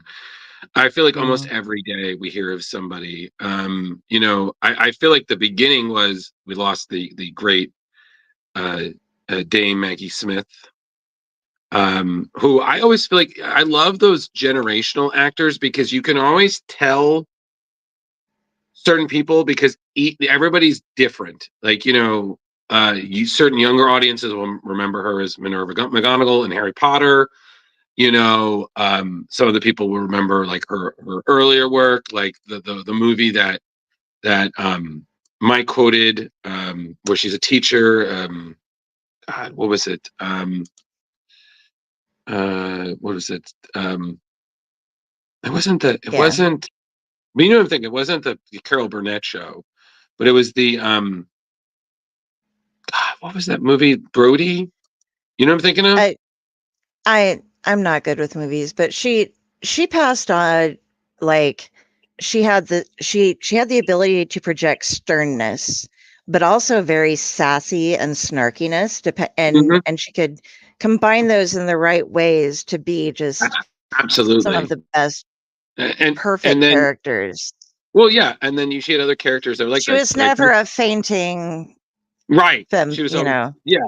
And like I remember her when she was the goddess Thetis in the original Clash of the Titans, when she was one of the Mother Superior for Sister Act and Sister Act 2. Loved her in that. And then I even loved her in the Yaya Sisterhood, you know, with Sandra Bullock and others. Listen, you haven't lived till you've heard Maggie Smith talking about like knocking somebody out, and she just says, and this will knock her on her ass. I'm like, yo, I'm done. Like, goddamn. And then of course, you know, even like people like my mother who loved her on Downtown Abbey. You know what I mean? Like so many levels. So then, you know, you had her, we lost Chris Christopherson and Yeah. John Aston, who played Sergeant Taggart in Beverly Hills Cop with Eddie Murphy. We lost both of them on the same day. You know, and Chris Christopherson, I mean, you know, I understand, you know, he was a big musician. He was in the original Stars Born. As a Marvel fan, I'm always going to remember that he was the best whistler like ever. You know. My favorite moment with Chris Christopherson is they were doing some sort of celebration for Bob Dylan, Mhm. and Sinead O'Connor walked out on stage, and she was supposed to be doing a song, or they were Mhm. doing it was for something, and it was right after her Saturday Night Live performance, Right. and people just booed her and booed her, and she stood there and tried to take it and tried to take it and tried to take it, and finally starts walking off stage, and he comes out and he grabs her and he gives her like the biggest hug, some words of encouragement, and then walked her back up to the mic. And it was just Mhm. like, wow, this man is like able to comfort somebody in that level of a situation. It was beautiful.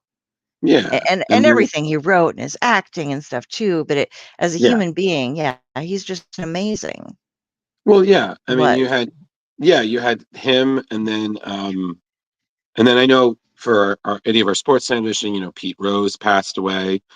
You know, like I know my dad, being a big baseball fan, was like, "Oh my God!" I was like, "Yeah," you know. And then there are others, like one or two others that I know of that were mentioned that my mind is like escaping. And then today, Ken Page, who is a famous performer, most iconically known in the Disney circles for being the voice of the villainous Oogie Boogie in The Nightmare Before Christmas.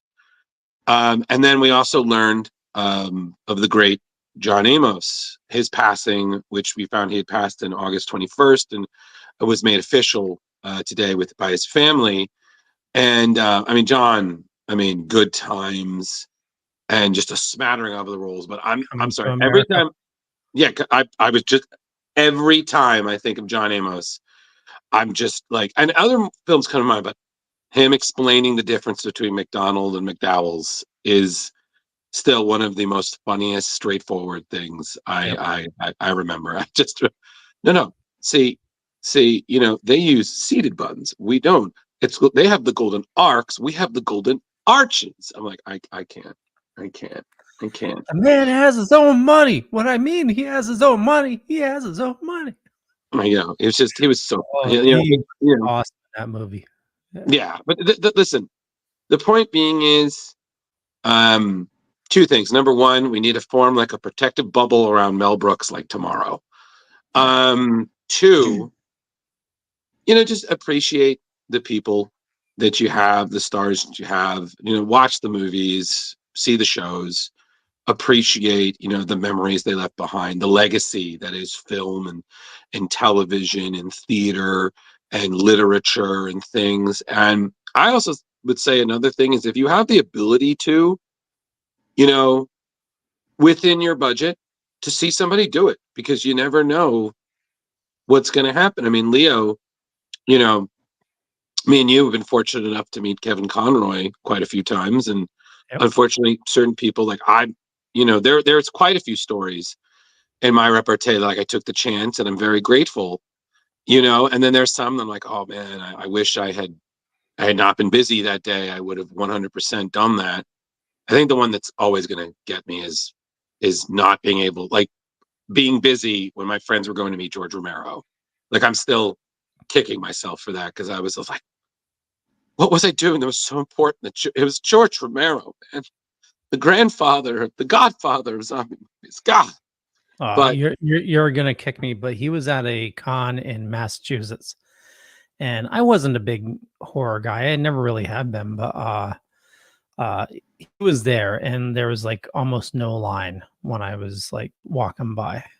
Leo, Yeah, we're going to change the news in a minute, but I've told you this before. If you have nothing good to say, keep your goddamn stories to yourself. I am sorry. Okay? I am Yeah. sorry. If You know? a great way to honor all of these people also, if you appreciate their art and things, is to leave them reviews. As an author, I know reviews really help. And now that movies and comic books and everything, Amazon has them everywhere. You can go, Mhm. you can leave a little review, and you would be surprised. Like there are some people who've just been trash and they don't read anything. Right. But you would be so surprised at how even like 10 words can make somebody's day. Because That you is, took you know the what? time to actually not just hit a star, you wrote something out. You know what, Carrie? That mean, is a really yeah. great tribute, and I honestly, I think that is something that I think that's something that definitely more people should do because it's the effort, and like you said, you never know, somebody might need that. And again, if it's not your cup of tea, just Don't say anything at all. exactly, you know what I mean? So that's a wonderful tribute, Carrie, and I think that I don't think I've ever left an Amazon review, but maybe I will. You know, Or, Yeah, IMDb if it's a movie star or wherever, I would just say like at the cons as well is, you're going to find a lot of, older actors at some of the smaller cons. And, it's tough to say, but some of the older actors, I mean, sometimes they have money issues, they're at a Mhm. con, like I remember this one actress, I'm not going to say her name, but older actress, and I went to go get her autograph, and she was talking about like, how she got like a hole in her roof, and like she's, not on the verge of homeless, but she was definitely having a lot of issues at the time. Right. A lot of these actors, they haven't worked in, years, Right. or it's and a lot of times if you see them there and they have no line, maybe stop by and say, how much they meant. Even if I agree with you. I've seen that in cons.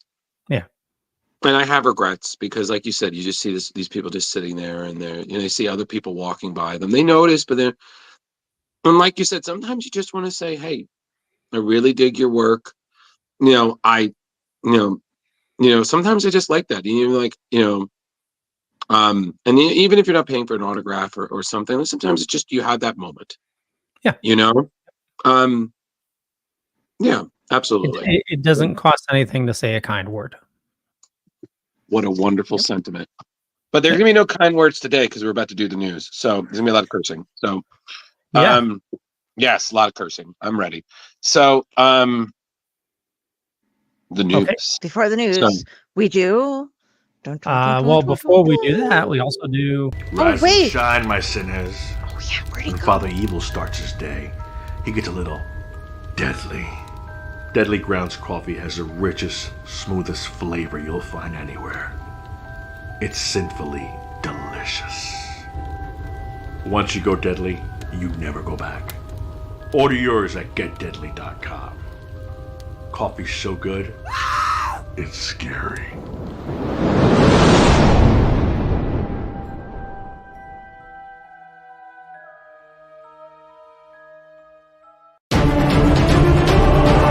We need to get him on the show one of these.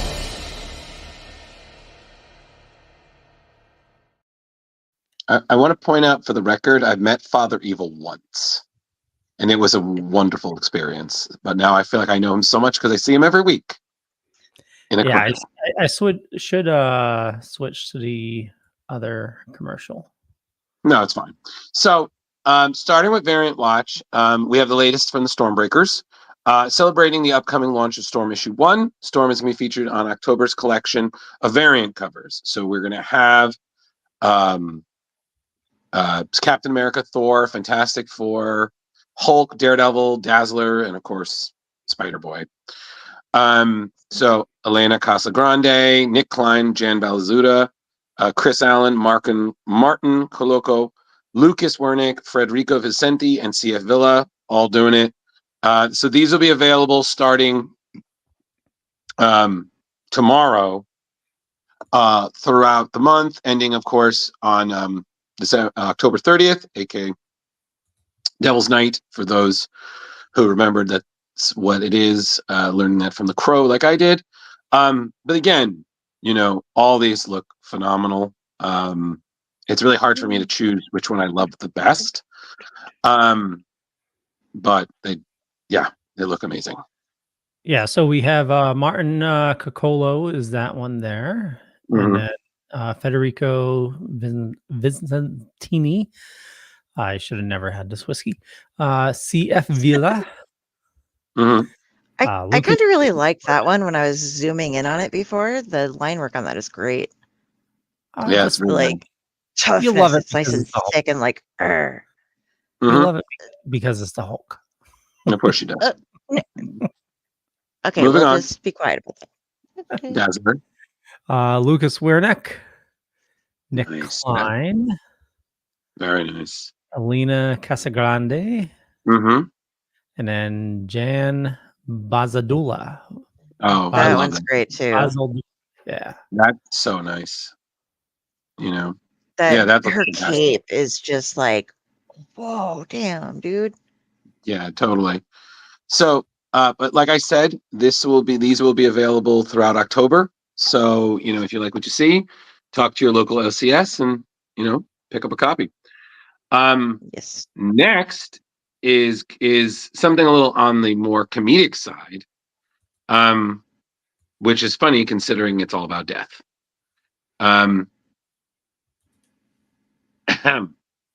Sorry, I hit the wrong button. Thank you. We love him. So, celebrating the 8 Deaths of Spider-Man storyline in November, Marvel has released the variant covers. So this story, written by Joe Kelly, reuniting with his Deadpool collaborator Ed McGuinness, the new epic will feature covers by the great Scotty Young, which will feature 8 different ways for Spider-Man getting killed. Despite the hilarity, and I can already see Carrie mentally squeeing at how cute these things are. The 8th as a Spider-Man will have Doctor Doom, as we know is the current Sorcerer Supreme, telling Spider-Man to face down the Scions of Sidorak, who are godlike beings that are very much outside of the League of Friendly Neighborhood Spider-Man. Luckily for him, Spider-Man gets a new magic-powered suit and 8 extra lives in which to save the world. And apparently, according to the synopsis, he's going to need every one. Again, I feel like you can't go wrong with a Scotty Young cover. All 8 of these, or however many you see there, they're fantastic. So it doesn't matter which one you get. Just support Scotty and just give him more of your money so you can create more adorableness. So, okay, if he gets 8 deaths and then 1 more life, that's like 9 lives. So, did he get something from Black Cat, or is it something to do with the fact that he's an arachnid? So, or well, not technically, but like arachnids have 8 legs, so each of those is a life. Or is there any actual explanation behind this, Drew? Do we know why it's 8 lives or 8 deaths of Spider? Yeah, I know you're shaking your head at me and you're sad, but I'm curious and you're smart. So I'm asking you. Carrie, I have absolutely no idea. It is math, and I was a C student. So Ooh, I know what it was. He started off with 3 and then he got 5 green mushrooms. Okay. We're going to move to the next story and leave these asinine comments to their own diabolical ending. So Fine. moving on, next is something showcasing 2024's one of the best comic book films of the year. So this December, artwork behind Deadpool and Wolverine is going to be used on a series of comic book covers in the new collection of Marvel Studio variants. So you're going to see original character illustrations and costume designs, spotlighting work from Ryan Meerding, who, as we know, has a upcoming book coming out. So him, director of visual development Andy Park, costume designer May C. Rubio, and concept artist Janae Bacalalo.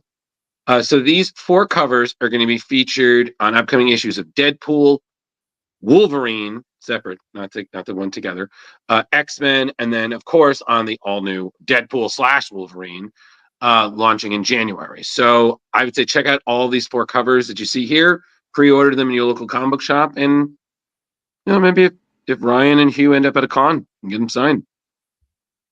Yeah. Doesn't he make The Hulk next one. Yeah, that's the What? John Byrne suit. That one's a wraparound.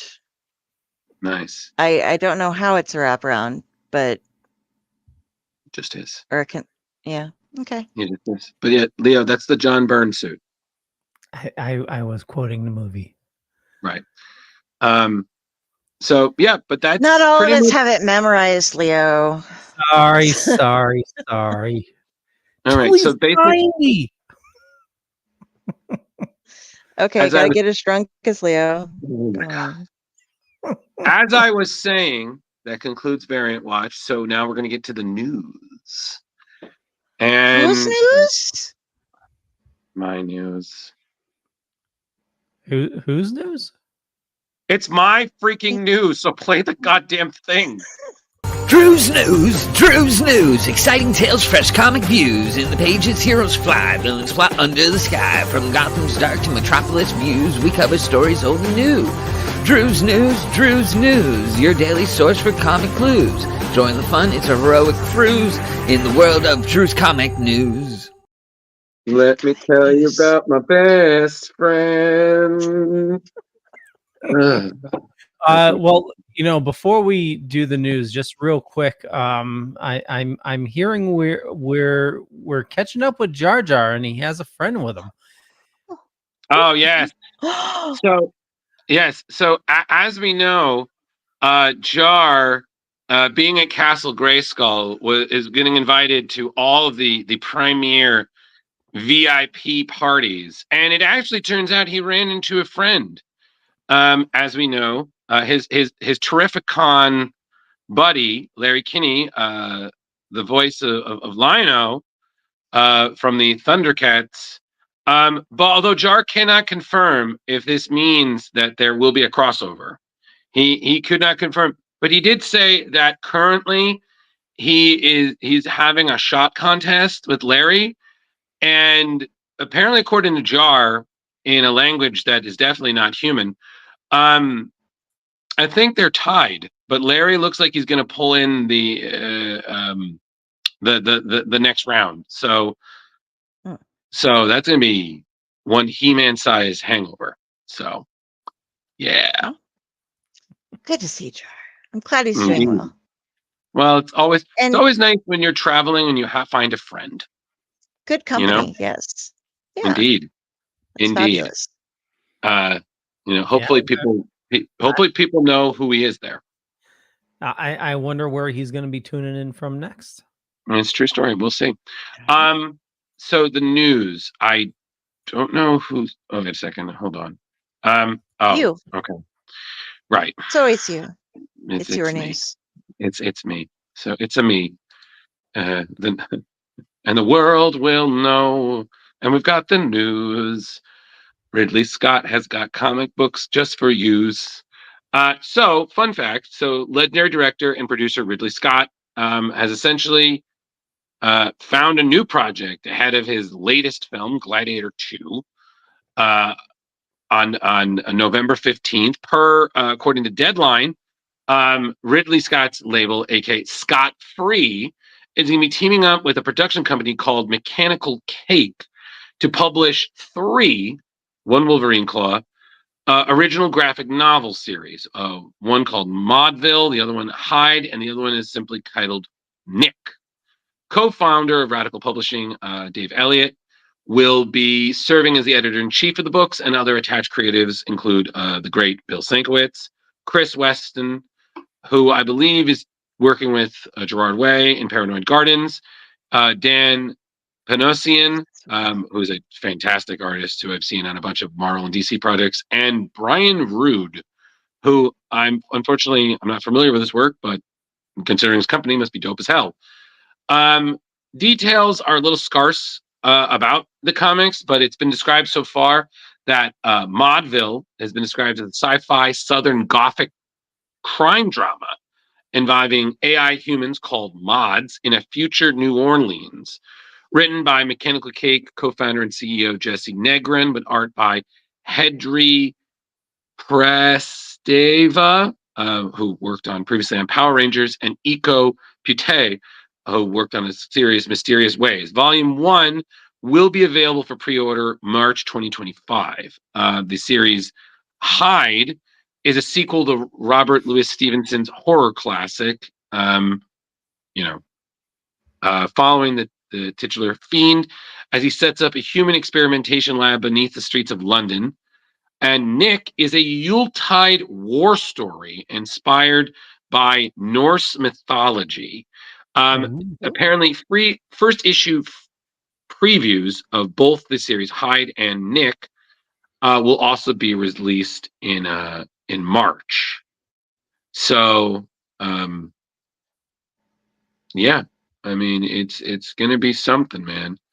So if you like what you heard, I would definitely stay tuned as more will most likely be released. Yeah, so we will see. Nice. Very cool. Yeah. I unfortunately, I wish I could say more on the subject, but again, we're working with what we got. Yeah, and if it's due in March, Yeah. I'm sure we will hear more before it comes out. Yes, absolutely. But speaking of new publishers, I know that the next story is right up Carrie Sanders's particular corner of the dark library. Isn't that right, Carrie? Yes. Okay. So, what we have here is a lineup of Garth Ennis from The Boys, Ram V, The Many Deaths of Layla Starr, Marguerite Bennett, Animosity, Joe Pruitt, Negative Burn, Adam Glass, co-producer of The Equalizer.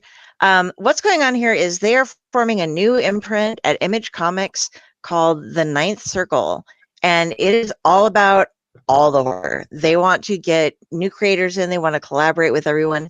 They want to have the demons and the beasties and the psychological stuff and the terror and a little bit of the humor and all of the murder and fun and lovely horrorness coming together into one big project. They're pretty much welcoming anybody into it.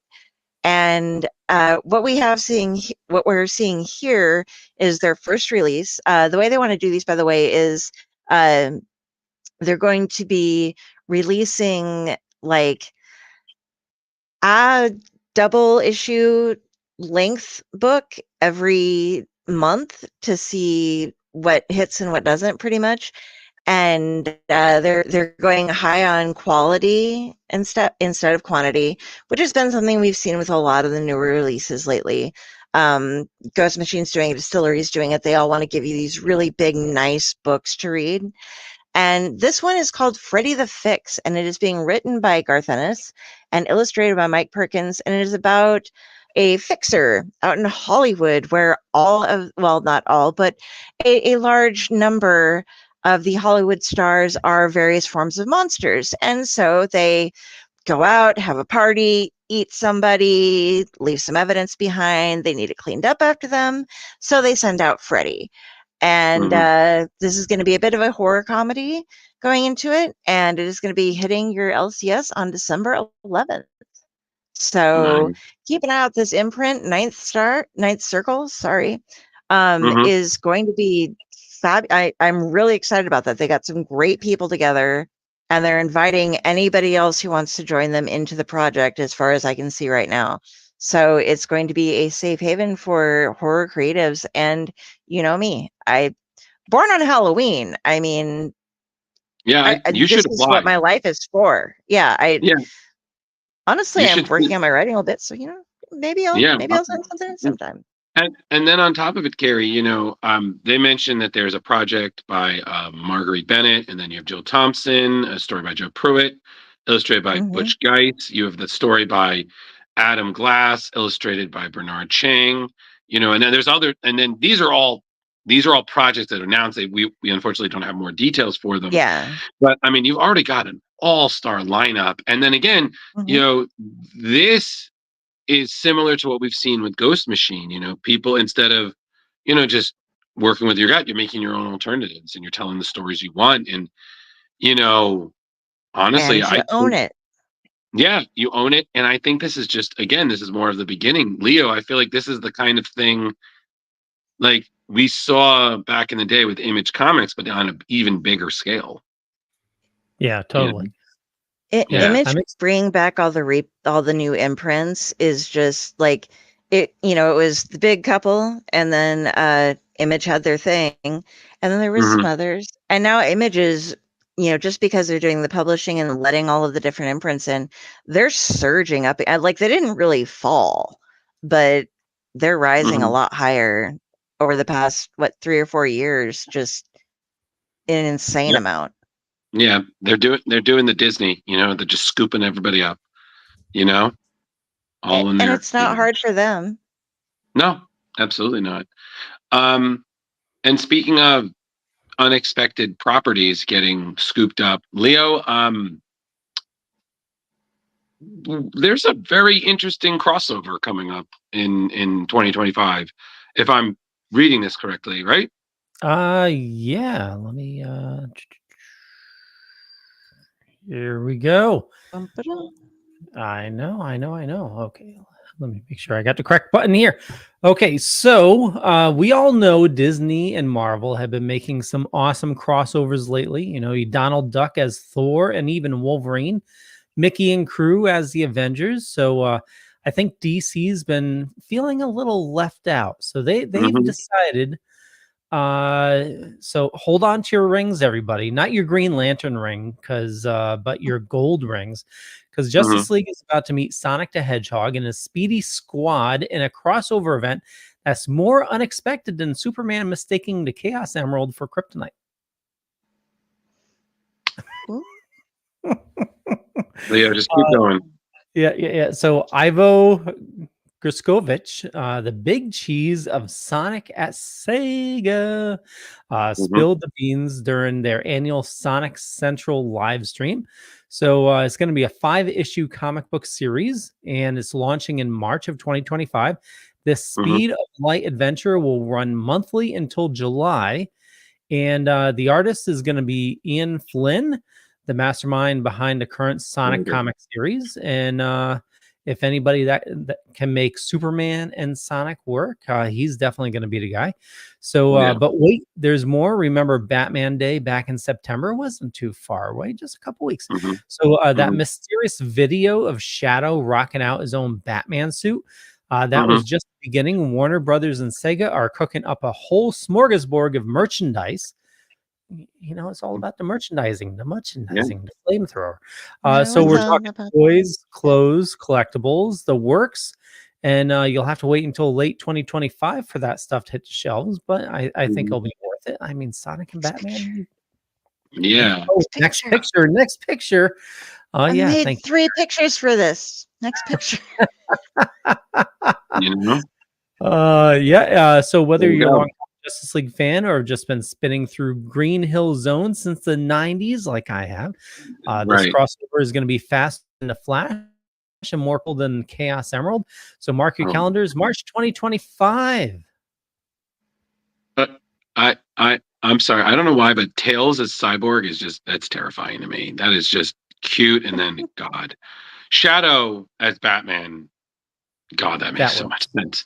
Yeah. I will also say this: Ian Flynn, who has been the writer of Sonic for ages, he was also doing Mega Man back in the day, and I love that book. And I actually got to meet him at a New York Comic Con a couple of years ago. He's the nicest guy, and he loves both properties. I mean, if you ever really want a great book, I would definitely recommend.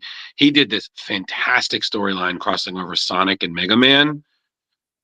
Just chef's kiss, fantastic. So there's no doubt that he would be the the writer for this. He's proved he can handle crossovers so well.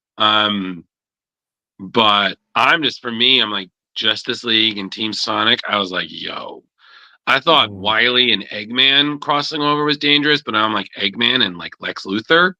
Good Lord, that's gonna be dangerous. Okay, so hear me out. I know this is totally crazy, but Warner Brothers Games has been feeling a bit of pressure because Suicide Squad was an absolutely abysmal release that Mhm. they are going back to the drawing board essentially with Batman. What if it's like a Batman Sonic game that's like cell shaded? That would be cool. Yeah.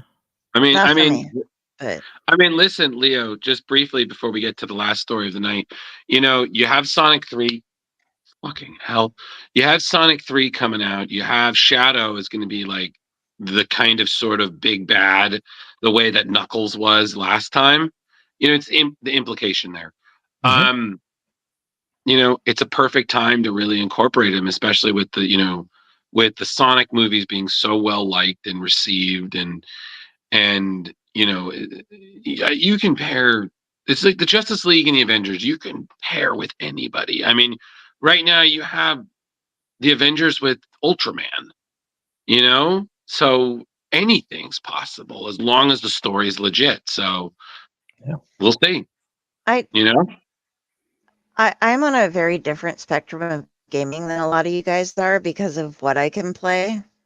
Mhm. Due to like graphic styles and things. And I can do a lot of like World of Warcraft kind of stuff as long as I turn down the effects and the spell casting and everything. I don't Mhm. get to see as much of the game. But we were talking on Colin Bunn's server about video games the other day and like what everybody wants to play.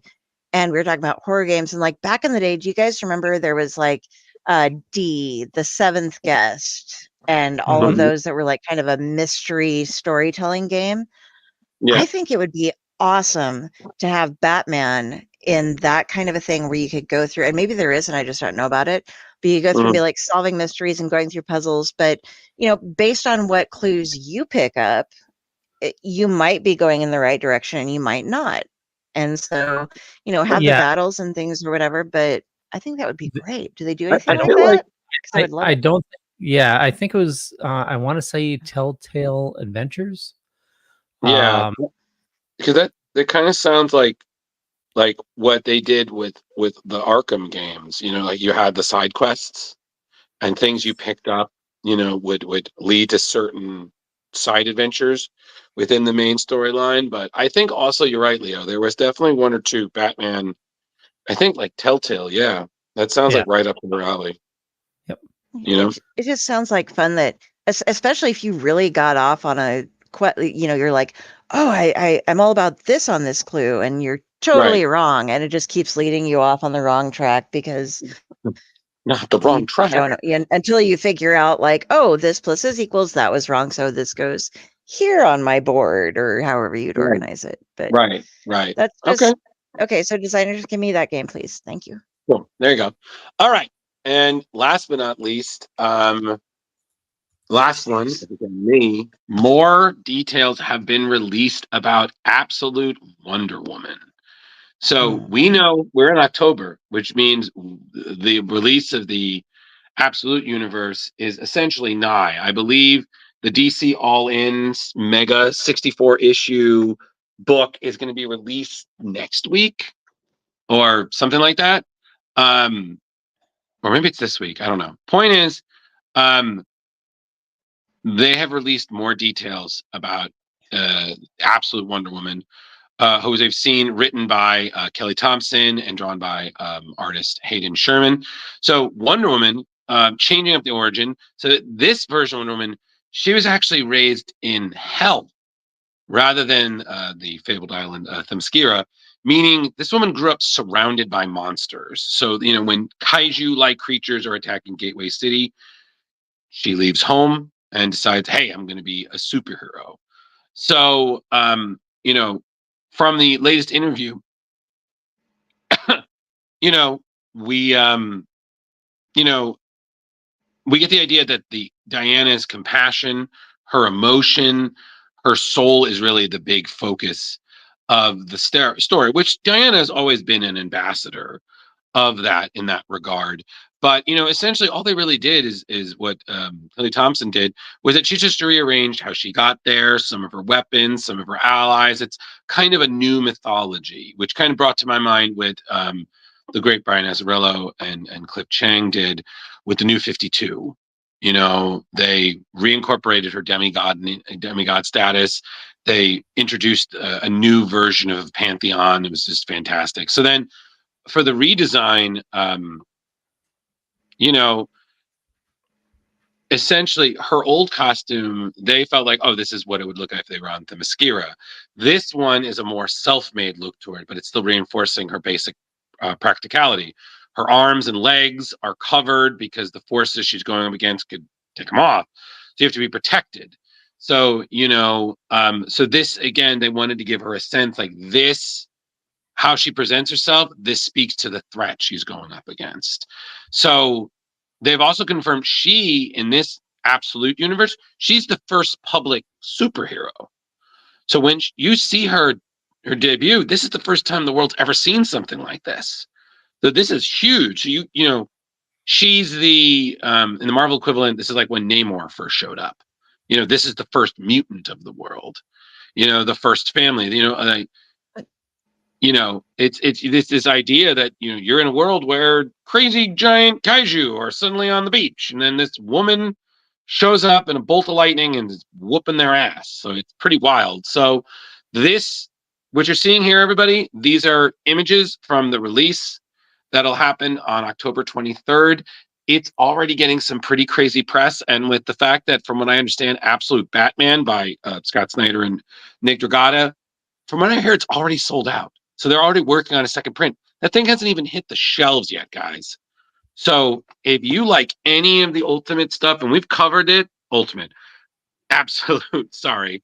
If you like any of this, my recommendation, go to your LCS tomorrow, pre-order, because this, I think we're going to see another, Carrie, Leo, I think we're going to see another multiple printing Ultimate Spider-Man like situation here, Yep. Yeah. So my question is, does this confirm that her sword is made out of Beskar?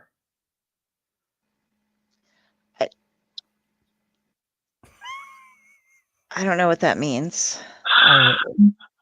Leo, her mask, it looks very the blacksmith from Mandalorian. It looks like that. Oh, okay. I don't see. I was going to ask if it had been confirmed whether or not it's a Zambato, because the horse killing blades that they used to use, because she has that very samurai kind of style look going for her at this point in time, and that is a sword that would be used to take down a charging horse. Okay. We're gonna geek out on you, Drew. Answer. No, that's fine. So October 23rd, everybody, Absolute Wonder Woman, Kelly Thompson, Hayden Sherman. Check it out. If you like what you see, pre-order it. That's all. And a sword made out of Beskar. That's a Zambato. So, as I was saying, thank you so much, everybody. Yes, thank you so much, everybody, for joining us tonight. We really appreciated it. We had a great time with Mike Choi. We had a great time sharing the news with us. But with that in mind, I definitely want to hype up our next guest, if I may. So, yeah, Leo, who's it gonna be? Ooh. Hey, everybody. Thank you for joining us for Splash Pages. Tune in next week when we have the iconic, extremely great inker John Dell. And if you have no idea who that is, I would definitely check his resume, but it's pretty long because the man has been working in the industry for over 30 years. So Justice League, Guardians of the Galaxy, Ultimate Fantastic Four, the list goes on and on and on. And he's going to come on and talk to us about that wonderful career, share some stories, whatnot. So my advice, look him up, support, love him, share his work, read a little bit, and come with some questions, and that's gonna be great. So, could you say, dude, we're getting Adele? No. Stop. I'm Adele. I don't care. No. I don't care whatever it is. We're done. So just wrap up the show. No. Harry, I really need to drink more. Seriously. There, I drank more, Mom. Leave me alone. Okay. See, what we need to do is we need to make sure Drew has as much as we do, you know? Mm-hmm. Yeah, whatever. I only drink a bottle of wine throughout the show. I might not have eaten today, but, you know, I'm not going above and beyond. I'm not like raiding Ratatosker's stash. Christ, this guy's got gin and whiskey and rum and moonshine and... Ooh, a friend of mine gave me a bottle of that Deadpool gin. The aviation gin. I haven't tried it. I haven't opened it. Is it aviation or aviator? Or it's Reynolds. Yeah. Yeah. Well, let me know how it is. I like Bombay Sapphires, so I like the kind of herbalicious sort of thing going on. I've never had gin, so. Oh, okay. I will ask someone else then. But enjoy it because gin is good. Put tonic on a lime. You're set to go. No scurvy. It's medicinal. And you can quote me on that and be like, Carrie, whose mother is a nurse and who also studies history, would like you to know that the gin and tonic was basically created to prevent scurvy and dental hygiene problems. Okay. Mm-hmm. See, I treat whiskey the same way. Like my dad said, you know, if you're feeling ill, just have, you know, a couple shots of whiskey. That'll just burn everything out of you. Mm-hmm. Yeah. Well, yeah, Drew's going to bed. So we're going to wrap things up. I want to thank everybody for watching this fine evening. For me, you know how to find me. Just follow the show notes for everybody up above or down below, depending on where you're watching or listening to us. And head on over to our YouTube page. We're putting up tons of content there. So make sure you go follow us. We're on the road to 700 right now. So yeah, head on over and, you know, join the fun. Carrie. Hey, if you want to find me, look up this name on Facebook. If you see an avatar of a crowhead judging you, that is me. I am on here. I am on the Owlite Network, where I do shows generally every Sunday and Monday. Sundays are reserved for various types of storytellers that we either interview or just tell stories or do something like that. Mondays, we do Tomb of the Terrible, as well as sometimes the Owlite Picture Show, where we bring in people from the movie industry. And Tomb of the Terrible is where we judge terrible movies. And because I'm a horrible human being, I decided that this season of Tomb of the Terrible was going to be based all about bad Amityville remakes or spin-offs or whatever you want to call them. And so you can join us because we found somebody who has actually watched over 50 of them and has joined our show just for this season to see Amityville Clown House from 2017 that will be this upcoming Monday. But yeah, so find me there, read my books, do my shit, hang out, watch me. It's fun. Talk to me. I'm chatty. I really am. And not just when I'm drinking. I'm just like, and I'm putting Drew to sleep. So, yes.